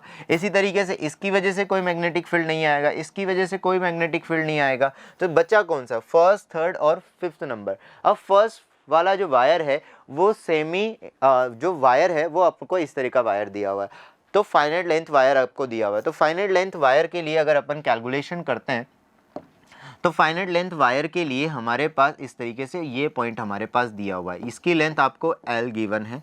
तो यहाँ से लेकर यहाँ तक का, तो जब एंगल आप लिखोगे तो एक एंगल आपके पास ये निकल कर बीटा, ये वाला निकल कर आ जाएगा, और ऊपर वाला एंगल 0। तो जब फॉर्मूले के हिसाब से अगर अपन देखते हैं तो बीटा की वैल्यू 0 हो जाएगी, और सॉरी अल्फा की वैल्यू 0 हो जाएगी, और बीटा की वैल्यू आपके पास निकल कर आती है। ये L है, ये L/2 है बच्चों। तो यहाँ पर आप अगर देखोगे तो बीटा की वैल्यू हम यहाँ पर निकाल सकते हैं, L ये हो गया और ये L/2 हो गया, ठीक है। तो यहाँ पर बीटा की वैल्यू अपन कैलकुलेट कर लेंगे, L/2 अपने पास दिया हुआ है। तो जब अपन इसको पूरा कैलकुलेट करते हैं, देखो अब तो बीटा यहाँ पर जब कैलकुलेट करेंगे हम, तो हमारे पास जो वैल्यू निकल कर आती है ना, तो यहाँ पर ये L दिया हुआ है बच्चों। अच्छा, एक और चीज़ की बात करें तो यहाँ ये L है और ये L/2 है, सॉरी, यह यहाँ पर जो वैल्यू आएगी अपने पास बच्चों, ये यहाँ से लेकर यहाँ तक निकालना है ना, तो ये तो कितना हो जाएगा L, तो ये बीटा जो होगा वो हमारे पास कितना आ जाएगा बच्चों, 45 डिग्री आ जाएगा। 45 डिग्री आ जाएगा। तो जब अपन यहाँ सॉल्व करते हैं तो हमारे पास जो बीटा 1 है, इसमें वैल्यूज पुट करें तो एक वैल्यू 0 हो जाएगी, 0 डिग्री, एक 45 डिग्री हो जाएगी, और अंदर की तरफ होगा, देखो जिसकी भी वजह से मैग्नेटिक फील्ड होगा ना, राइट हैंड थंब रूल से अगर देखेंगे तो इसकी वजह से भी इनसाइड आएगा और इसकी वजह से भी इनसाइड आएगा, और जो ये फिफ्थ वाला है इसकी वजह से भी आप देखोगे तो इनसाइड निकल कर आने वाला है। तो जो फर्स्ट, थर्ड और फिफ्थ वाला है उन सब की वजह से जो मैग्नेटिक फील्ड निकल कर आने वाला है वो इनसाइड आने वाला है, यानी कि सबके मैग्नेटिक फील्ड क्या हो जाएंगे बच्चों, जुड़ जाएंगे। तो इन सब की वैल्यूज़ लिख लेते हैं और जोड़। तो यहाँ पर इन सब की वैल्यू अगर मैं बात करूँ तो इसकी B1 की वैल्यू हमारे पास सॉल्व करने पर ये निकल कर आ रही है। B2 की वैल्यू अगर अपन देखते हैं तो B2 यहाँ पर, अब देखो अगली पार्ट अगर मैं देखूँ यहाँ पर, अब इस वाले B3 की वैल्यू अगर अपन देखते हैं, मतलब मैंने नंबरिंग अलग की है ना, तो इसकी बात अगर अपन करेंगे तो यहाँ पर जो इसका मैग्नेटिक फील्ड हो जाएगा, तो देखो सेमी सर्कुलर दी हुई है, हाफ दिया हुआ है। तो जब भी अपन को कुछ दिया आता है तो अपन क्या लिखते हैं, mu naught I divided by, है ना, 2r, और इंटू यहाँ लिखते हैं थीटा डिवाइडेड बाई 2 पाई। अब थीटा क्या होता है, जितने पार्ट में ये सर्कल बना हुआ है तो हाफ पार्ट में बना हुआ है ना पाई, तो यहाँ पर जब पाई लिखोगे तो बेसिकली ये पाई यहाँ पर हो जाएगा इसकी जगह, है ना। तो ये तुम्हारे पास आंसर जो बनने वाला है इसका बी जो आने वाला है वो आने वाला है mu naught I divided by 4 r. अब यहाँ पर आर जो होगा ना आपके पास, वो आर क्या होगा बच्चों, L/2 होगा, क्योंकि इसकी रेडियस L/2। तो जब इससे कैंसिल आउट करोगे तो आपके पास ये वैल्यू निकल कर आ जाएगी mu naught I divided by 2L। Similarly जब फिफ्थ वाले के लिए कैलकुलेट करोगे तो फिफ्थ वाले के लिए भी बी की जो वैल्यू आएगी वो आ जाएगी mu naught I divided by, यहाँ पर अब ये 2r। अब r यहाँ पर जो है वो क्या है, L/4 है बच्चों, L/4 है। और यहाँ पर जो पार्ट आने वाला है ये 1/4 पार्ट है पूरे सर्कल का, तो ये 1/4 यहाँ पर बन जाएगा। तो इसको जब आप सॉल्व करोगे तो ये इसे कैंसिल आउट हो जाएगा, तो ये भी कितना बन जाएगा बच्चों, mu naught I divided by 2L बन जाएगा। सबको जोड़ देंगे अगर अपन, तो सबको जोड़ते हैं तो हमारे पास जो फाइनली आंसर निकल कर आता है वो कुछ इस तरीके का निकल कर आ जाता है। तो जब हम इसे ऑप्शन से चेक करते हैं तो हमारे पास जो फाइनली ऑप्शन बनता है वो कौन सा बन जाता है, सी ऑप्शन बन जाता है। ठीक है बच्चों, आई होप आपको जितने भी सॉल्यूशंस हैं पेपर 2 के वो आपको समझ में आए होंगे। ठीक है, और मैं आशा करता हूँ कि आपने जो पेपर दिया है उसमें काफ़ी सारे क्वेश्चन आपके सही होंगे, मैच किए हुए होंगे। ठीक है, तो आने वाले रिजल्ट के लिए आपको all the best, good luck.